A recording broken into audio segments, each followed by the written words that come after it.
The first legendary beast master. अध्याय 241 repeat पर। Red goblin आश्चर्यजनक रूप से अच्छी तरह से सुसज्जित थे गॉब्लिन के लिए। उनमें से प्रत्येक के पास एक जादुई क्रिस्टल खंजर था और राय ने जल्दी से देखा कि उन पर जादू कमरे में चमकती हुई काई के समान था। मुझे लगता है कि हमें इस काई में से कुछ इकट्ठा करने की ज़रूरत है। इसमें उनके हथियारों पर जादू के समान ही आभा है, काल ने दूसरों को सूचित किया। लोर्ड्स ने सिर हिलाया, पहले से ही काई का निरीक्षण कर रहा था कि इसमें क्या खास है। तुम सही हो, कुछ खास है, और यह कोई काई नहीं है जिसे मैं जानता हूँ। ये जगह अजीब है, यहाँ बहुत सी ऐसी चीज़ें हैं जो मुझे नहीं पता, जबकि मुझे लगभग सभी पौधों और जानवरों के बारे में पता होना चाहिए। उसने शिकायत की। उसकी आवाज़ में नाराज़गी थी, लेकिन उसका चेहरा उसके हुड से छिपा हुआ था क्योंकि वह काई पर घुटनों के बल बैठी थी ताकि उसका और करीब से निरीक्षण कर सके। फिर उसने इसे इकट्ठा करना शुरू किया, ध्यान से इसे जड़ों से खींचकर हवा में ऊपर उठाया। काल हंसा और उसे थोर के स्थान पर रखने के लिए ले गया, जहां उसे तब तक सुरक्षित रखा जाएगा जब तक इसकी आवश्यकता न हो। जब वह वहां था, काल ने अपने पहचान कौशल का उपयोग करके इसे अच्छी तरह से देखने का फैसला किया। अंडरवर्ल्ड मॉस काल रे हॉक द्वारा उपयोग योग्य। अंडरवर्ल्ड क्रिस्टल कमांडर रैंक या उच्च महत्वपूर्ण तरल पदार्थ कोर ऑफ फ्रॉस्ट के साथ संयोजन पोषण पैरालिटिक स्ट्राइक कौशल का मौका देता है। अगर वह बाकी सामग्री इकट्ठा कर सकता है तो ये बहुत अच्छा लग रहा था। क्रिस्टल पास में हो सकते हैं और कोर ऑफ फ्रॉस्ट कुछ ऐसा लग रहा था जैसे वे बाहर पा सकते हैं, इसलिए एक अच्छा मौका था। काल ने गुफा के चारों ओर देखा और महसूस किया कि क्रिस्टल उसके विचार से कहीं ज्यादा करीब थे। वे वही थे जिनसे खंजर बनाए गए थे, और दीवारों के साथ दर्जनों खंजर थे जो काई में धंसे हुए थे। रे ने इसे अपने संकेत के रूप में लिया कि वह उनमें से कुछ दर्जन इकट्ठा करने जाए, बस अगर पोषण पहली बार काम नहीं करता है। फिर उसे एहसास हुआ कि वे हथियार के लिए भी अच्छे थे और उसने अपने क्षेत्र में और भी अधिक भर दिए। चमक वास्तव में काफ़ी सुंदर थी, सितारों के एक क्षेत्र की तरह चमक रही थी, इसलिए उसने और भी जोर दिया, जब तक कि वह आसानी से जितने भी लोगों तक पहुंच सकती थी उन्हें उठा लिया गया और उसके स्थान का आधा हिस्सा क्रिस्टल और काई की एक परत से भर गया। अगर मैं शवों को उल्टा लटका दूं तो ऐसा लगेगा कि रात का आसमान एक बार फिर उनके ऊपर है। राय ने गर्व से घोषणा की क्योंकि वह अपनी ट्रॉफियों को फिर से व्यवस्थित करने की योजना बनाने लगी। मुझे खुशी है कि आपको वे पसंद हैं। क्या राय पूरे कमरे को साफ करने की योजना बना रही है? लोर्ड्स ने पूछा जब ब्लडबैथ स्पाइडर ने अपना काम पूरा किया। उसे वह सब मिल गया जो वह चाहती थी। वह अपने स्थान पर एक कला स्थापना बना रही है और उसे रात के आसमान की तरह चमकने के लिए कुछ चाहिए था, काल ने समझाया। स्पेलब्लेड थोड़े भ्रमित दिखे, लेकिन दाना राय की पीठ से काई को झाड़ने के लिए आगे बढ़ी जहां क्रिस्टल इकट्ठा करते समय काई गिर गई थी। मुझे यकीन है कि यह बहुत सुंदर है। आपको हमें कभी न कभी तो दिखाना ही होगा, जादूगर ने मजाक किया। राय ने कुछ देर तक इस पर विचार किया। वह दाना को अंदर नहीं ला सकती थी, लेकिन जब वे घर पहुंचेंगे तो वह कुछ गज़ेबो की छत पर रख सकती है और यह भी अच्छा होगा। उम्मीद है कि जब वे बाहर होंगे तो कोई उनके पौधों की देखभाल कर रहा होगा। वहाँ बहुत सारे सुंदर पौधे थे जिनमें जल्द ही फल और फूल आने चाहिए। समूह आगे बढ़ने के लिए तैयार हो गया और कॉबिन ने काल और राय को आगे की ओर जाने का इशारा किया। वे सबसे अच्छी तरह से देख सकते थे और फिर से कमरे में केवल एक ही निकास था, जिस दिशा में वे आए थे उससे बहुत दूर नहीं। राय आगे चली गई, अब उसे खतरों की उतनी चिंता नहीं थी क्योंकि उसके चारों ओर बिजली थी। स्पाइडर गोलेम्स ने पैक के पीछे की ओर कदम बढ़ाया और वे गलियारे से नीचे चले गए। सावधानी से कोई अत्यधिक शोर न करे जो सुरंगों में गूंज जाए। काल अभी भी उन्हें चलते हुए सुन सकता था, इसलिए संवेदनशील कानों वाला कोई भी जानवर भी सुन सकता था, लेकिन उनकी उपस्थिति का विज्ञापन न करना बेहतर था। आगे एक और कमरा था जिसमें अंगीठी जल रही थी और काल को संदेह हुआ। इस जगह पर कुछ गड़बड़ थी और उसे यकीन नहीं था कि वह क्या है। ये वही है, राय ने कमरे का निरीक्षण करते हुए नोट किया। ये वही है, काल ने सहमति जताई। सब कुछ एक जैसा था, आकार, आकृति, अंगीठी रखने की जगह। एक और कमरा है, उसने दूसरों से फुसफुसाकर कहा। स्थिति? एलिस ने पूछा। ये पिछले अंगीठी जलाने वाले कमरे के समान है। एलिस ने कॉबिन को बुलाया और दोनों ने एक पल के लिए योजना पर चर्चा की। हम कुछ नया आजमाना चाहते हैं। क्या आप लोर्ड्स और टेसा के साथ प्रवेश करने के लिए तैयार हैं? फिर अपने पीछे दरवाज़ा बंद कर लें। अपने स्तर पर सबसे मजबूत समूह के साथ जाएं और देखें कि क्या यह उसी तरह का जाल बनाता है, काल ने पूछा। एलिस ने गंभीरता से सिर हिलाया और काल मौलवियों की ओर मुड़ा। लोर्ड्स ने कंधे उचका दिए। मुझे लगता है कि यह सबसे अच्छा है। अगर यह काम करता है तो हमें लूट मिलती है।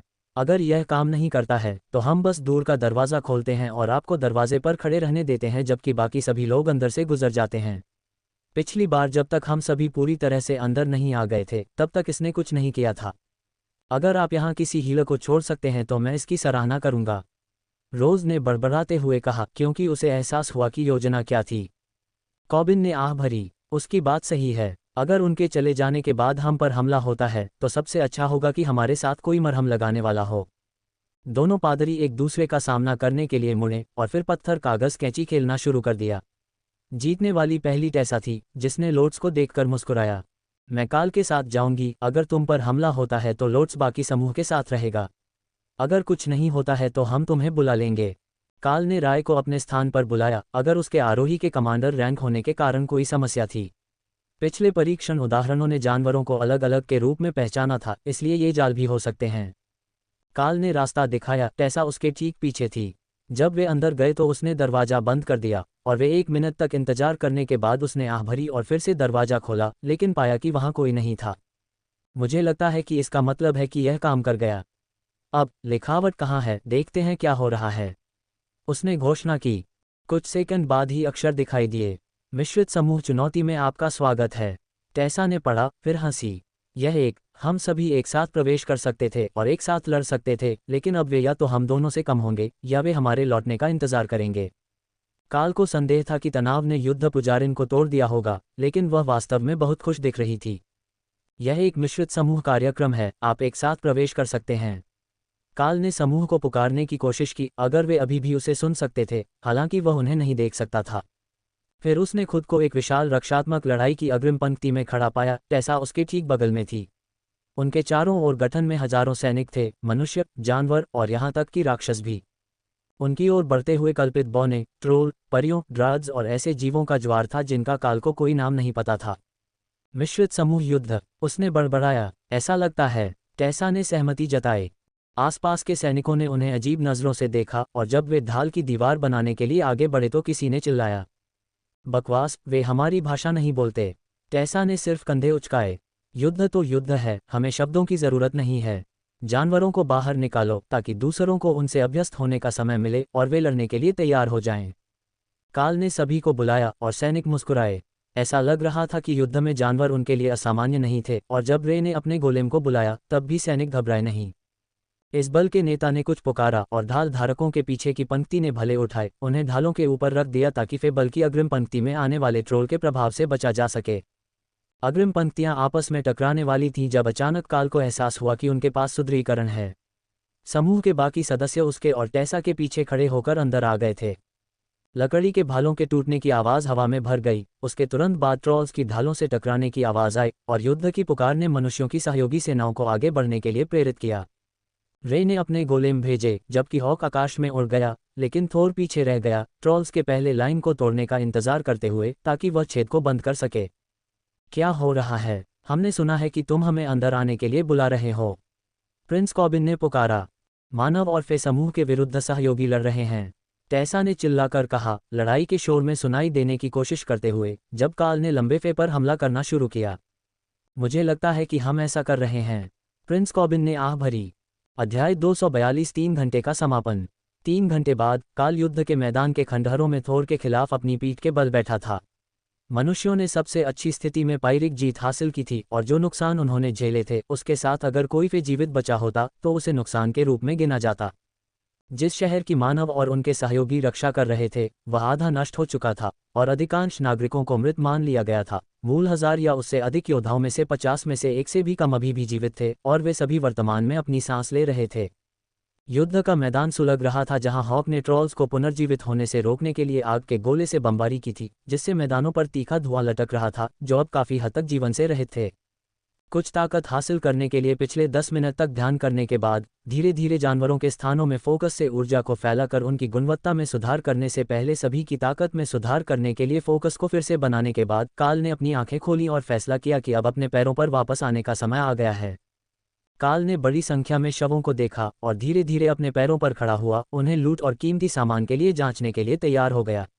इतने सारे लोगों के साथ वहां कहीं न कहीं कुछ अच्छा सामान होना चाहिए था। हालांकि जैसे ही वह आसपास के शवों की जांच करने के लिए उठा, वे जाने पहचाने जादुई शब्द जमीन पर दिखाई दिए। परीक्षण सफलतापूर्वक पूरा हुआ। समय 2 घंटे 47 मिनट। टेसा ने पढ़ा। फिर वे सभी ये देखने के लिए इंतजार करने लगे कि अगला संदेश क्या होगा। क्या यह उन्हें दूसरे दौर में भेज देगा? इसने विफल होने के बारे में नहीं कहा था, इसने उन्हें बताया था कि वे सफल थे, भारी हताहतों और उनके पीछे के शहर को हुए नुकसान के बावजूद। पुरस्कार स्वीकृत। सभी ये देखने के लिए प्रतीक्षा कर रहे थे कि उन्हें क्या मिलेगा, लेकिन पुरस्कार बॉक्स का कोई संकेत नहीं था, कोई अतिरिक्त सूचना नहीं थी, और वे फिर से ब्रेजियर के साथ सादे कमरे में वापस आ गए। तभी पुरस्कार दिखाई दिए। उनमें से प्रत्येक के सामने एक छोटा सा बॉक्स था। 3 चांदी के बक्से, 3 सोने के बक्से, 2 प्लेटिनम के बक्से और एक ऐसा था जो शुद्ध रूबी से बना हुआ लग रहा था। प्रिंस कॉबिन ने बक्सों को देखा। ठीक है, मुझे लगता है कि हम अनुमान लगा सकते हैं कि उन्हें कैसे वितरित किया जाना चाहिए। अब आपको बस अपने समूह से एक को चुनने की आवश्यकता है। तीनों जागृत रैंक के सदस्य सभी अन्य रंगों वाले बक्सों को उत्सुकता से देख रहे थे। दाना को निश्चित रूप से इन पुरस्कार बक्सों का अनुभव था, और आपकी रैंक जितनी बेहतर होगी, बॉक्स की सामग्री उतनी ही बेहतर होगी।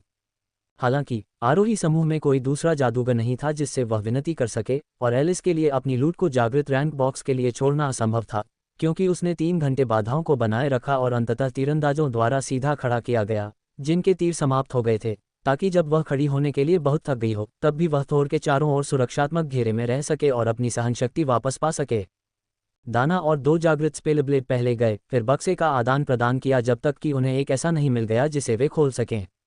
दोनों स्पेलब्लेड को उसी शैली में नई तलवारें मिलीं जो वे इस्तेमाल कर रहे थे, जबकि दाना को एक अलंकृत लकड़ी की छड़ी मिली जिसके नीचे सुनहरे पैटर्न थे। बुरा नहीं है, छड़ी रिचार्जेबल है और 20 बार तक जादुई मिसाइल फेंकती है, दाना ने समूह को सूचित किया। ये बिल्कुल भी बुरा नहीं था। यह उसे लड़ाई के दौरान बहुत सारा मैना बचाएगा जिसे वह तब खर्च कर सकती थी जब वे खतरे में नहीं थे। वह पहले से ही मैजिक मिसाइल जानती थी, इसलिए मंत्र के साथ उसकी दक्षता छड़ी तक विस्तारित होगी, जिससे वह मैजिक मिसाइल को कई मिसाइलों में विभाजित कर सकेगी, हालांकि नुकसान कम होगा। इससे उसे कमज़ोर लक्ष्यों के खिलाफ फायदा मिलेगा और टीम की तेज़ी से समाशोधन क्षमताओं में मदद मिलेगी। लोर्ड्स ने अगले दौर के बक्से बांटे और आश्चर्यजनक रूप से तीनों में से किसी को भी बदलने की ज़रूरत नहीं पड़ी। काल ने अपना इनाम बॉक्स खोला और अंदर एक सुंदर क्रिस्टल धनुष पाया। अजीब बात यह है कि इसमें कोई स्ट्रिंग नहीं थी, लेकिन जब उसने इसे पकड़ा तो उसे तुरंत अवधारणा समझ में आ गई। यदि आप गैर मौजूद स्ट्रिंग को खींचने के लिए गति करते हैं तो इसे फायर करने का इरादा रखते हैं, धनुष एक तीर बनाता है और फायर करता है। कोई मन लागत नहीं थी और चार्ज करने की कोई सूचीबद्ध क्षमता नहीं थी, ये सिर्फ एक जादुई धनुष था। हालांकि वह उन जादुई तीरों में कौशल जोड़ सकता था और उन्हें बहुत दूर के लक्ष्य पर भेज सकता था। श्रेड और रैन की रेंज खराब नहीं थी, लेकिन यह औसत लड़ाई के लिए थी। 20 मीटर से आगे कुछ भी और वे शक्ति खोने लगे, लेकिन एक तीर से जुड़े होने पर वे 200 मीटर तक उड़ सकते थे और वे अभी भी ठीक रहेंगे। ऐसा लगता है कि यह हथियारों का दिन है। लोर्ड्स ने एक नक्काशीदार लकड़ी के डंडे को लहराते हुए हंसा। यह एक हथियार होना जरूरी नहीं है। टेसा ने असहमति जताते हुए अपने लबादे से मेल खाते हुए एक लाल और सोने की धातु की ढाल उठाई। तोड़ने वाले औजार अभी भी हथियार हैं। लोर्ड्स ने कंधे उचका दिए। लैरी ने हंसते हुए एलिस को एक बॉक्स दिया, जबकि कॉबिन रूबी चेस्ट की ओर बढ़ गया। तीनों ने हथियार निकाले, एलिस के लिए स्पष्ट क्रिस्टल इनले के साथ एक सोने की छड़ी और बाकी दोनों के लिए तलवारें। ऐसा लगता है कि इनाम प्रणाली हमें हमारे कम नुकसान के लिए आंक रही है, काल ने नोट किया। ये निश्चित रूप से है, दाना ने आह भरी। उसके पास विनाश था, साथ ही 2 बहुत ही उन्नत गोलेम और कई आक्रमण मंत्र थे, और इसने उसे अभी भी एक हथियार दिया था। हालांकि यह मैना को बचाने के लिए था, इसलिए शायद यह उसके युद्ध कौशल के साथ समस्या थी जो इसे चिंतित करती थी। प्रिंस कॉबिन ने अपनी घड़ी देखी और भौहें सिकोड़ लीं। इसमें मेरी अपेक्षा से अधिक समय लगा। हमें प्रवेश द्वार पर वापस जाना चाहिए, जहां हम जानते हैं कि आराम करना सुरक्षित है। हम इसे जल्दी खत्म कर देंगे क्योंकि हम में से कोई भी आज उन परीक्षणों में से एक के लिए तैयार नहीं होगा। इस पर कोई आपत्ति नहीं थी। उन्होंने उस दूसरे कमरे में 3 घंटे तक लड़ाई की और एक और लंबी लड़ाई उनके लिए बहुत ज़्यादा होगी। जब वे पहले कमरे में पहुंचे तभी उन्हें एहसास हुआ कि वापस जाना भी आगे बढ़ने जितना ही मुश्किल हो सकता है। पहले कमरे से बाहर निकलने वाला दरवाज़ा, जिसे उन्होंने बहुत जानबूझकर खुला छोड़ दिया था, फिर से बंद हो गया था और वे उसी दृश्य को देख रहे थे जिसने पिछले 2 परीक्षणों को ट्रिगर किया था। ठीक है, हम रात के लिए आखिरी ट्रायल रूम में कैंप लगाएंगे ताकि अगर बड़ी गुफा में मौजूद गॉब्लिन अकेले न हों। उनके पास छोटी छोटी दरारों से भी रास्ता निकालने का तरीका है, और कौन जानता है कि उस काई के नीचे क्या छिपा है। अगर वापसी का रास्ता सील है तो हम यहाँ भी उतने ही सुरक्षित हैं जितना कि कहीं और, लेकिन हम निगरानी रखेंगे अगर ट्रायल फिर से शुरू हो जाए और सिर्फ कमरों के दरवाजे ही न हों। वॉच शेड्यूल क्या है? काल ने दूसरे ट्रायल रूम में वापस जाने की तैयारी करते हुए पूछा। प्रिंस कॉबिन ने काल को इशारा किया। हम 2 व्यक्ति की निगरानी का इस्तेमाल करेंगे ताकि एक बचाव कर सके जबकि दूसरा समूह को जगाए। एक कमांडर किसी और के साथ। कार्ल, तुम और मैं पहले लेंगे, दूसरा कौन चाहता है? एलिस ने सिर हिलाया। मैं रोज के साथ दूसरे स्थान पर रहूंगी। और इससे मैं और डैरिल तीसरे स्थान पर आ जाएंगे। लैरी ने सहमति जताई। बाकी सभी के पास रात को आराम करने के लिए है और अगर यह उचित हो तो हम कल पार्टनर के साथ साइकिल चलाएंगे। कोई नहीं चाहता कि मरहम लगाने वाले बहुत थके हुए हों। कार्ल इस तर्क से सहमत नहीं था। जब हालात खराब होते थे तो मौलवियों को तरोताजा और काम के लिए तैयार रखना फ़ायदेमंद होता था। इसलिए उसने अपना बैग नीचे रखा और अपना स्लीपिंग बैग निकाला ताकि जब वह अपनी ड्यूटी पूरी कर ले तो उसमें घुस सके। जब मौलवी रात का खाना बना रहे थे तब दाना उसके बगल में बैठ गया। स्पेल्सवॉर्ड्स राशन पैक निकालने ही वाले थे कि उन्होंने देखा कि वहाँ बहुत ज़्यादा मात्रा में भोजन उपलब्ध था। ये सब कहाँ से आया? क्या आप पूरी रसोई लेकर चलते हैं? रोज़ ने पूछा। इसकी कोई ज़रूरत नहीं है। हम दोनों ही उन्नत खाद्य निर्माण आशीर्वाद का उपयोग कर सकते हैं। ये सब जादू है। 2 मिनट पहले तक यह अस्तित्व में नहीं था। बस आराम से बैठ जाओ और 15 मिनट में ये पक जाएगा। टेसा ने समझाया। वे अपनी बनाई सामग्री से किसी तरह का स्टू बना रहे थे, इसलिए कार्ल ने उस सुबह लड़ने वाले जागृत रैंक सरीसृपों में से एक का मांस का एक बड़ा टुकड़ा पेश किया। हॉक ने शरीर पर दावा किया था, लेकिन उसे इसे पूरा करने में हमेशा लगेगा। यहाँ, इसे पतला काटें और यह जल्दी से जल्दी पक जाएगा। उसने पेशकश की। राजकुमार कॉबिन कहीं से रहस्यमय मांस के बारे में संदिग्ध लग रहे थे, लेकिन उन्होंने कुछ नहीं कहा और बस मौलवियों पर भरोसा करने का फैसला किया कि वे उन सभी को जहर न दें। भले ही उन्होंने ऐसा किया हो, वे सफाई मंत्र वाले लोग थे, इसलिए भोजन के साथ सुरक्षित रहना उनके हित में था। लेकिन वे काल की खाद्य आपूर्ति पर भरोसा करते थे और जैसे ही उसने इसे पास किया, लोट्स ने कागज के पतले स्लाइस काटने शुरू कर दिए जो स्टू पॉट में सेकंड में पक जाएंगे। अध्याय 243 कॉबिन की बुद्धि। भोजन समाप्त होने और आपूर्ति पैक हो जाने के बाद कार्ल प्रिंस कॉबिन के बगल में बैठ गया, लेकिन विपरीत दरवाजे की ओर मुंह करके, ताकि वे अपनी निगरानी शुरू कर सकें, जिसकी काल को ईमानदारी से उम्मीद नहीं थी कि यह नीरस होगा। वे अंदर थे जो एक जादुई सुरंग प्रणाली प्रतीत होती थी और हॉल के नीचे एकमात्र अन्य कमरा सील कर दिया गया था। अगर कुछ हुआ तो ये रीसेट हो जाएगा और अगर यह उसकी निगरानी में हुआ तो यह एक वास्तविक दर्द होगा, क्योंकि वे अभी भी थके हुए और मानसिक रूप से थके हुए थे। पहले तो उनमें से किसी ने भी कुछ नहीं कहा। वे चुपचाप अपने दरवाजे देखते रहे जबकि सभी सो गए। उन्होंने अपने बैकपैक को स्लीपिंग बैग में जिप कर लिया था ताकि ट्रायल सक्रिय होने की स्थिति में वे बाहर कुछ भी न छोड़ें। यह एक 3 घंटे का दुर्स्वप्न था और रात के खाने पर मौलवियों द्वारा सभी को फिर से स्टॉक करने से पहले उन्होंने अपना पानी और नाश्ता लगभग समाप्त कर दिया था। जब बाकी लोग सो गए तो कॉबिन ने अपना ध्यान काल की ओर लगाया। तुम्हें पता है, तुम कमांडर रैंक के बेहद करीब पहुंच रहे हो और मुझे यकीन है कि उस आखिरी घटना के बाद तुम्हारा मकड़ी पहले से ही वहां है। क्या तुम वाकई चर्च को इसकी सूचना देना चाहते हो? वे लोगों को अपने आदेश के अनुसार काम करवाने में माहिर हैं। राजकुमार ने फुसफुसाते हुए कहा, ये जानते हुए कि काल की सुनने की शक्ति बेहद संवेदनशील थी। क्या तुम्हें वाकई लगता है कि उन्हें पता नहीं चलेगा? हमारे साथ 2 पादरी हैं जो आरोही रैंक से तेज गति से आगे बढ़ रहे हैं और आखिरी बार मैंने सुना था कि उच्च पुजारी हमारे बारे में एक ऑरेकल से जानकारी लेने पर विचार कर रहे थे। काल ने फुसफुसाते हुए कहा, अच्छा मुद्दा, बस इतना कह रहा हूँ। चर्च के अलावा विचार करने के लिए दूसरे गुट भी हैं। काल मुस्कुराया, ब्यूरो ऑफ एलीट डेवलपमेंट की तरह। तुम्हें क्या लगता है कि एलिस किसके लिए काम करती है? कॉबिन ने आह भरी और अपना सिर हिलाया। तुम बहुत जल्दी बड़े हो गए और शायद तुमने अभी तक उन्हें मना करने के विनम्र और प्रभावी तरीके भी नहीं सीखे हैं। कमांडर एक बड़ा बदलाव है और अगर तुम खड़े नहीं होते और रैंक मिलने पर सम्मान की मांग नहीं करते तो तुम खुद को बहुत बुरे हालात में पाओगे जब तक कि उनमें से एक वास्तव में आत्महत्या मिशन न हो जाए। काल ने सिर हिलाया। जब लोग मुझे पिल्ला जैसी नज़र से देखते हैं तो मैं उन्हें मना करने में बुरा हूँ। मुझे लगता है कि मुझे इस पर काम करना होगा। मुझे उम्मीद नहीं थी कि सब कुछ इतनी जल्दी मेरे पास आ जाएगा। आप जानते हैं, मैं अभी भी अपने प्रथम वर्ष में हूँ। दिव्य इंजेक्शन के बाद से कुछ ही महीने हुए हैं। कॉबिन ने दोबारा सोचा, तुम एक प्रथम वर्ष के छात्र हो। मुझे लगा कि तुम एक बच्चे जैसे चेहरे वाले जूनियर हो, तीसरे वर्ष के छात्र हो। काल ने अपना सिर हिलाया। नहीं, मैंने और दाना दोनों ने एक ही समय में स्कूल जाना शुरू किया था। रॉयल रैंक के जादूगर ने दोनों के बीच देखा और सिर हिलाया। मैं उसे पहले साल की प्रतिभाशाली खिलाड़ी के रूप में देख सकता हूँ। वह जागृत रैंक के मध्य से लेकर अंतिम चरण तक की है, जिसके साथ नए साल की शुरुआत में बहुत सारे संसाधन मिलते हैं। मैं उससे बाद में भी बात करूंगा, सुनिश्चित करूंगा कि वह उस बड़े धक्के के झांसे में न आए जो गति की क्षमता को जला देता है। अगर वह बस मेहनत करती रहे तो वह बहुत आगे तक जा सकती है। तुम दोनों अच्छे दोस्त हो, इसलिए तुम फिर से आगे बढ़ने के बाद उसका ख्याल रख सकोगे। काल ने सिर हिलाया। मैं जो कर सकता हूँ करूँगा। दोनों ने सहज चुप्पी साध ली और जब कुछ घंटों बाद कॉबिन की घड़ी झपकाई तो वह अगली टीम को जगाने चला गया। काल को सुबह सुबह अपने चेहरे पर गर्म हवा के झोंके से जगाया गया, जिसने उसे तुरंत अपनी आंखें खोलने और युद्ध के लिए तैयार होने के लिए प्रेरित किया। लेकिन ये सुबह के भोजन की तैयारी से गर्म हवा का झोंका था और वह फिर से शांत हो गया। फिर तुरंत कपड़े पहनने के लिए अपने कवच को बुलाया। सुबह का भोजन दलिया और कटे हुए फल थे, जिन्हें सभी ने दिन की योजना पर चर्चा करते समय ध्यान से खाया।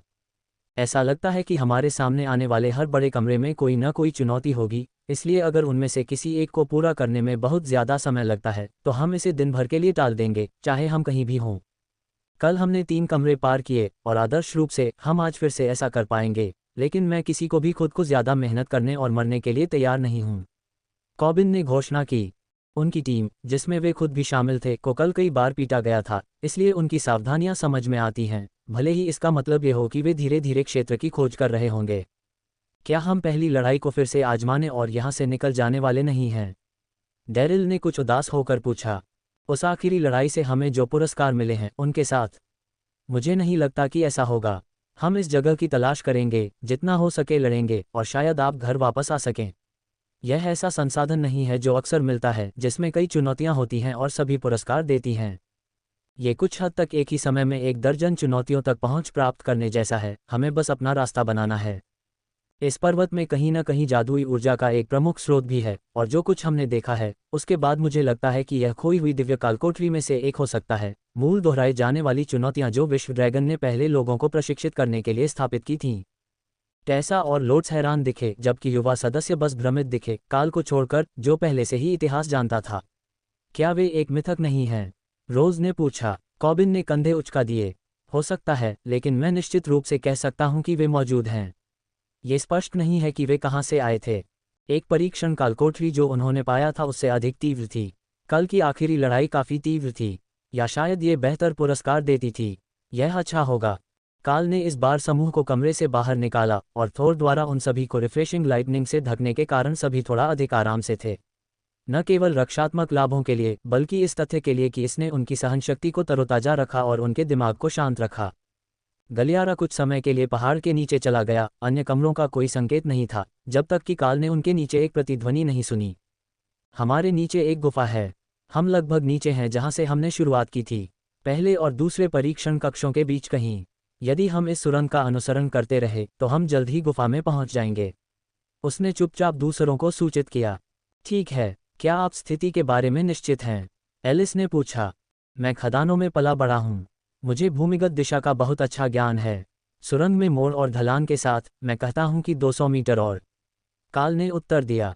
गूंज और किसी चीज के टकराने की आवाज अगले 100 मीटर तक सभी को सुनाई देने लगी। फिर सुरंग के मुहाने पर हल्की नीली बायोलुमिनेसेंस ने रोशनी डाली, क्योंकि यह गुफा तक पहुंची। काल जमीन पर गिर गया और रेंगते हुए आखिरी कोने तक पहुंचा। राय उसके ऊपर मंडरा रहा था। सुरंग एक विशाल गुफा की दीवार से 15 मीटर ऊपर खुलती थी, जिसमें कवक, घास और किसी प्रकार के द्विपाद प्राणी से भरा अपना बायोम था। काल ने उन पर ध्यान केंद्रित किया और सही विवरण प्राप्त करने की पूरी कोशिश की। वे कल्पित बौने जैसे दिखते थे, लेकिन राख जैसी काली त्वचा, सफ़ेद बाल और चमकती बैंगनी आंखें। उनके पास वहां एक पूरा शहर था जो गुफा के काले पत्थरों से बना था, और जहां सुरंग समाप्त हुई थी वहां से दूर की तरफ 20 मीटर ऊंचा एक विशाल चमकता हुआ पोर्टल था।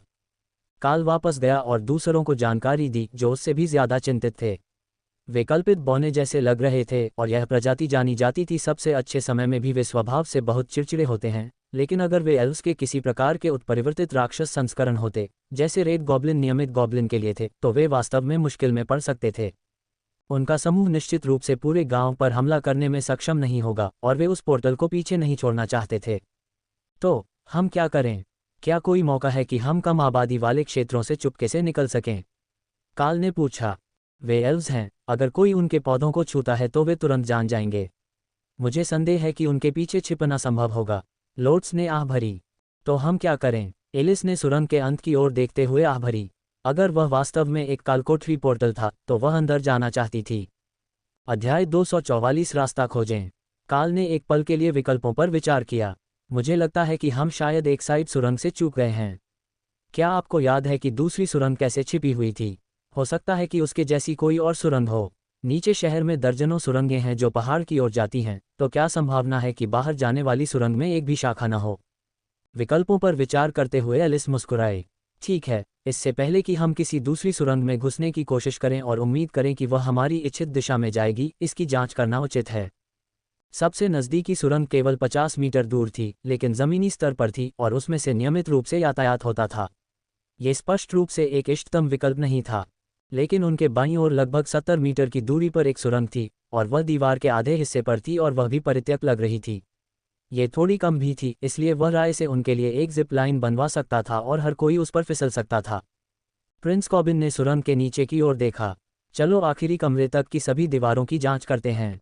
अगर हमें कोई छूटी हुई शाखा नहीं दिखती है तो हम दूसरी सुरंग की कोशिश करेंगे। मुझे पता है कि डैरिल और मफिन वास्तव में नहीं समझते कि वह पोर्टल कितना मूल्यवान है, लेकिन हमें निश्चित रूप से उस तक पहुंचने का रास्ता ढूंढना होगा। रोज को मफिन कहलाने पर गुस्सा आया, लेकिन वह पैक के बीच में अपनी स्थिति में आ गई क्योंकि काल उन्हें सुरंग में वापस ले गया, अपनी तलवारों का उपयोग करके दोनों दीवारों की जांच करने के लिए कि कोई भी चीज़ उतनी ठोस नहीं थी जितनी कि वह देख रही थी। लेकिन केवल एक दर्जन कदम चलने के बाद वह रुक गया। सुरंग वैसी नहीं है, हम फिर से नीचे जा रहे हैं, उसने दूसरों को सूचित किया। उन्हें ये समझने में एक पल लगा कि उस कथन में क्या गलत था। वे चैम्बर तक जाने के लिए पूरी तरह से ढलान पर थे, इसलिए उन्हें अब रैंप पर वापस चढ़ना चाहिए था, लेकिन काल के अनुसार वे नहीं थे। कॉबिन ने किसी तरह का प्राथमिक मंत्र डाला और उसके हाथ में मुट्ठी भर कंचे दिखाई दिए। उसने उन्हें फर्श पर बिखेर दिया, कुछ आगे कुछ समूह के पीछे, और वे सभी लुढ़क गए। दोनों तरफ ढलान है, हम निश्चित रूप से भ्रम में हैं या सुरंग बदल दी गई थी। उसने सहमति जताई। काल ने अपनी आंखें बंद कर लीं और धीरे से सीटी बजाई, जिससे राय की इकोलोकेशन उसे बता सके कि उनके आसपास क्या था। इस तरफ हमारे पीछे अभी भी कक्ष है, लेकिन असली ऊपर की ओर सुरंग हमारे बाईं ओर है। हमारे सामने ठोस चट्टान है। सभी लोग हाथ पकड़ें और कुछ कदम मेरे पीछे चलें, उसने निर्देश दिया। ये दूसरों को थोड़ा मूर्खतापूर्ण लगा, लेकिन उन्होंने निर्देश का पालन किया, और जब काल ठोस चट्टान जैसी दिखने वाली और महसूस होने वाली जगह से 4 कदम आगे बढ़ा तो वे एक नई सुरंग में थे। उसने कुछ और कदम उठाए, फिर सभी को अपनी ओर खींचा और राय को उसके स्थान पर बुलाया, फिर उसे वापस बाहर लाया। वह अपनी आंखें बंद नहीं कर सकती थी, इसलिए वह अपने आप भ्रम से बाहर निकलने में असमर्थ थी, भले ही वह स्पष्ट रूप से बता सकती थी कि वह जो देख रही थी वह सही नहीं था। जब वे सभी नई सुरंग में थे तो काल ने अपने बैग से कपड़े की एक पट्टी निकाली, जिसका उद्देश्य एक बंदना या धूल का मुखौटा बनाना था, लेकिन यह आंखों पर पट्टी के रूप में काम करेगा। थर्मल विजन का उपयोग करने के लिए उसे थोड़ी दृष्टि की आवश्यकता थी, और मुड़े हुए कपड़े से एक धुंधला लेकिन पूरी तरह से अभेद्य दृश्य बना, हालांकि वह सामान्य दृष्टि से अंधेरे में कुछ भी नहीं देख सकता था। ठीक है, भ्रम प्रतिरोधी आईवीआर लगा हुआ है, मैं हमें आगे ले जाऊंगा, बस अगर मेरी हरकतों में कुछ अजीब हो रहा हो तो मुझे चेतावनी दे देना ताकि हम अलग न हो जाएं। उसने समूह को सूचित किया। थोड़ी देर के लिए विराम हुआ और काल समूह की ओर मुड़ा, केवल ये देखने के लिए कि वे सीधे आगे देख रहे हैं। हालांकि उसकी दृष्टि में वहां कुछ भी नहीं था। वे क्या देख रहे हैं? उसने पूछा। कोई सुराग नहीं, हालांकि वे सभी बहुत घबराए हुए लग रहे हैं। शायद अपनी तलवार या किसी चीज से हवा में मारो, उसने सुझाव दिया। काल ने ऐसा किया और सभी फिर से आगे बढ़ने लगे, चारों ओर देखने लगे जैसे कि घात लगाए जाने की उम्मीद कर रहे हों। मुझे पूरा यकीन है कि हम अभी भी भ्रम में हैं। मैंने नहीं देखा कि तुम क्या कर रहे हो, और जब मैंने अपनी तलवार इधर उधर घुमाई तो तुम सब मेरे पास वापस आ गए, काल ने समझाया। अगर इसने कॉबिन को भी अपने जाल में फंसा लिया तो शायद हमें कोई दूसरा वैकल्पिक रास्ता ढूंढ लेना चाहिए, लैरी ने सुझाव दिया। ऐसा लगता है कि उन्होंने इस सुरंग को फंसाने के लिए काफ़ी प्रयास किया है न? काल ने सहमति जताई। और हमारे पीछे सुरंग में कल्पित बौने हैं, मैं उन्हें सुन सकता हूँ, रे ने जोड़ा। वापस जाना अब कोई विकल्प नहीं है, जिस सुरंग से हम आए हैं उसमें कोई है। पास रहो और जो कुछ भी तुम देखते हो उसे अनदेखा करो। अपनी आंखें बंद करो और अगर तुम्हें किसी के कपड़े पकड़ने हैं तो बस मेरा पीछा करते रहो, काल ने आदेश दिया। वह समूह को घुमावदार गलियारों के एक सेट से नीचे ले गया जब तक कि उसे बाईं ओर एक दरवाज़ा महसूस नहीं हुआ, फिर उसने सभी को अंदर खींच लिया और उनके पीछे दरवाज़ा बंद कर दिया। वे ब्रेजियर के दूसरे कमरे में थे और हर कोई उसे अजीब नज़रों से देख रहा था। माफ़ करें, एल्वेस हमें पकड़ रहे थे और यह पहला दरवाज़ा था जो मुझे मिला, उसने चुप रहने का इशारा करते हुए फुसफुसाया। लेकिन वे इंतज़ार करते रहे और कुछ नहीं हुआ। कोई जादुई लेखन नहीं था और गलियारों में दौड़ते हुए कदमों और गालियों की आवाज़ कुछ मिनटों के बाद फीकी पड़ गई।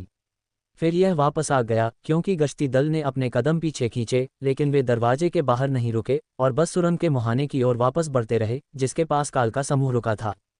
अब हम क्या करें? इस कमरे से कोई दूसरा निकास नहीं है और वहां उनका पूरा शहर है, दाना ने पूछा। प्रिंस कॉबिन ने आह भरी, फिर मुस्कुराया। मेरे पास या तो सबसे बेवकूफाना या सबसे शानदार विचार है। जब गार्ड दूसरी बार गुजरे तो मैं अपने भेस मंत्र के लिए उन्हें रिकॉर्ड करने में कामयाब रहा। मैं सभी को गश्ती दल के रूप में भेस दे सकता हूं और हम बस अपने लक्ष्य तक चल सकते हैं। एलिस ने ठहाका लगाया। निश्चित रूप से सबसे बेवकूफाना में से एक बार जब उन्हें पता चल जाएगा कि हम पोर्टल से गुजर चुके हैं तो हम वापस कैसे निकलेंगे? आप जानते हैं कि वे इसे सुरक्षा के तहत रखेंगे और भेस मंत्र लंबे समय तक नहीं चलता है, इसलिए हम स्काउटिंग में समय नहीं बिता पाएंगे भले ही हम उनकी भाषा बोलें। हम भेस मंत्र का उपयोग करके बाहर निकलने का रास्ता कैसे ढूंढें? कम से कम अगर वे हमें गार्ड समझ लें तो वे देखते ही हमला नहीं करेंगे, लैरी ने प्रस्ताव दिया। कॉबिन ने अपना हाथ उठाया और अचानक सभी लोग काले रंग के एल्वेन गार्ड की तरह दिखने लगे। वे सभी एक ही ऊंचाई के थे, उनके बाल पहले जैसे ही थे, लेकिन कम से कम यह उन्हें सरसरी जांच से गुजरने के लिए पर्याप्त था। ठीक है, चलो देखते हैं कि हम पोर्टल तक पहुंचने का रास्ता ढूंढ पाते हैं या नहीं, रॉयल रैंक वाले जादूगर ने निर्देश दिया। काल ने राय को भेस बनाने में मदद करने के लिए उसके स्थान पर वापस भेजा और दरवाजा खोला, केवल ये देखने के लिए कि वे अब दालान में नहीं थे बल्कि एक शानदार शहर के बीच में एक बड़े आंगन में थे। उसकी पहली प्रवृत्ति अपनी आंखें बंद करने की थी और इकोलोकेशन को उसे सच्चाई बताने देना था, लेकिन जब उसने ऐसा किया तब भी यह वास्तविक लग रहा था। वह समूह की ओर मुड़ा। आपको क्या लगता है कि क्या संभावना है कि हम एक परीक्षण में चले गए और ध्यान नहीं दिया? हमें यहाँ कोई सूचना नहीं मिली, लेकिन क्या होगा अगर ऐसा इसलिए था क्योंकि जब हम अंदर गए तो मैं हमें भ्रम के माध्यम से अंधा कर रहा था। प्रिंस कॉबिन उसके बगल में खड़ा हो गया और शहर को देखा जो मुड़े हुए काले शिखरों से बना था। ऊपर एक चमकदार नीला आकाश था और हर जगह विदेशी दिखने वाले पौधे उग रहे थे। ठीक है, हम भूमिगत शहर में नहीं हैं, ये निश्चित है। मुझे एक लोकेटिंग मंत्र से जांच करने दो, उसने फुसफुसाया, अगर आसपास कोई उन्हें सुन सकता था। उसने मंत्र पढ़ा और अपना सिर हिलाया। हम निश्चित रूप से एक परीक्षण के अंदर हैं। या तो ऐसा है या हम कल जहां थे वहां से 1000 किलोमीटर से अधिक दूर हैं। मैं हमारे किसी अन्य कबीले के सदस्य का पता नहीं लगा पा रहा हूं और रेडियो पर कुछ भी नहीं आ रहा है। एलिस ने अपने पैक से एक डिवाइस निकाली और सिर हिलाया। हम किसी भी सरकारी सिग्नल के संपर्क में नहीं हैं। मैं कहूंगा कि हम लगभग निश्चित रूप से किसी तरह के परीक्षण के अंदर हैं। हम जिस इमारत में हैं उसका बाहरी हिस्सा कैसा दिखता है? काल ने अपना सिर बाहर निकाला और पाया कि दरवाजा बाहर से काले ओक का था और वे कई काले शिखरों में से एक में थे। वही जो आप सड़क के उस पार देख सकते हैं। हम एक शिखर की मुख्य मंजिल पर हैं, काल ने समझाया। एलिस ने सिर हिलाया। इसका मतलब है कि अगर हम चले गए तो ये प्रवेश बिंदु शायद गायब हो जाएगा और हमें बाहर निकलने से पहले जो भी परीक्षण करना है उसे पूरा करना होगा।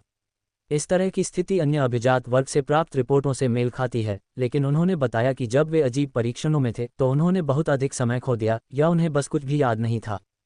बढ़िया, तो क्या ये देखने का कोई तरीका है कि हम किस तरह के मिशन पर हैं? लैरी ने पूछा। ये बताने का एक निश्चित तरीका था। क्वेस्ट स्थिति। अध्याय 245 कालकोठरी में प्रवेश करें। खोज की स्थिति।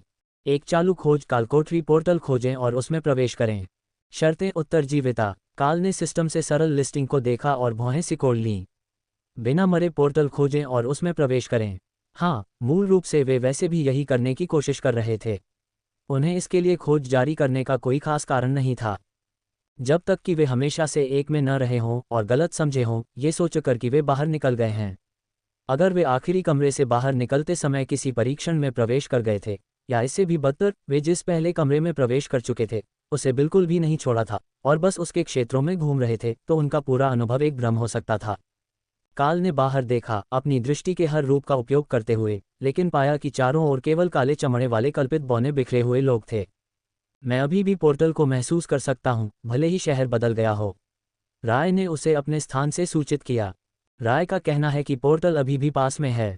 क्या हमें आगे बढ़ना चाहिए और देखना चाहिए कि हम वहां पहुंच सकते हैं या नहीं? मुझे नहीं पता कि शहर का क्या हुआ, लेकिन मुझे लगता है कि हम एक परीक्षण में हैं और यह अभी भी लक्ष्य है, काल ने फुसफुसाया। कुछ लोगों ने चिंता व्यक्त की, लेकिन एक पल के बाद एलिस और कॉबिन दोनों ने उसे कमरे से बाहर निकलने और शहर के माध्यम से उस जगह की ओर जाने का इशारा किया जहां उसे लगा कि पोर्टल होना चाहिए।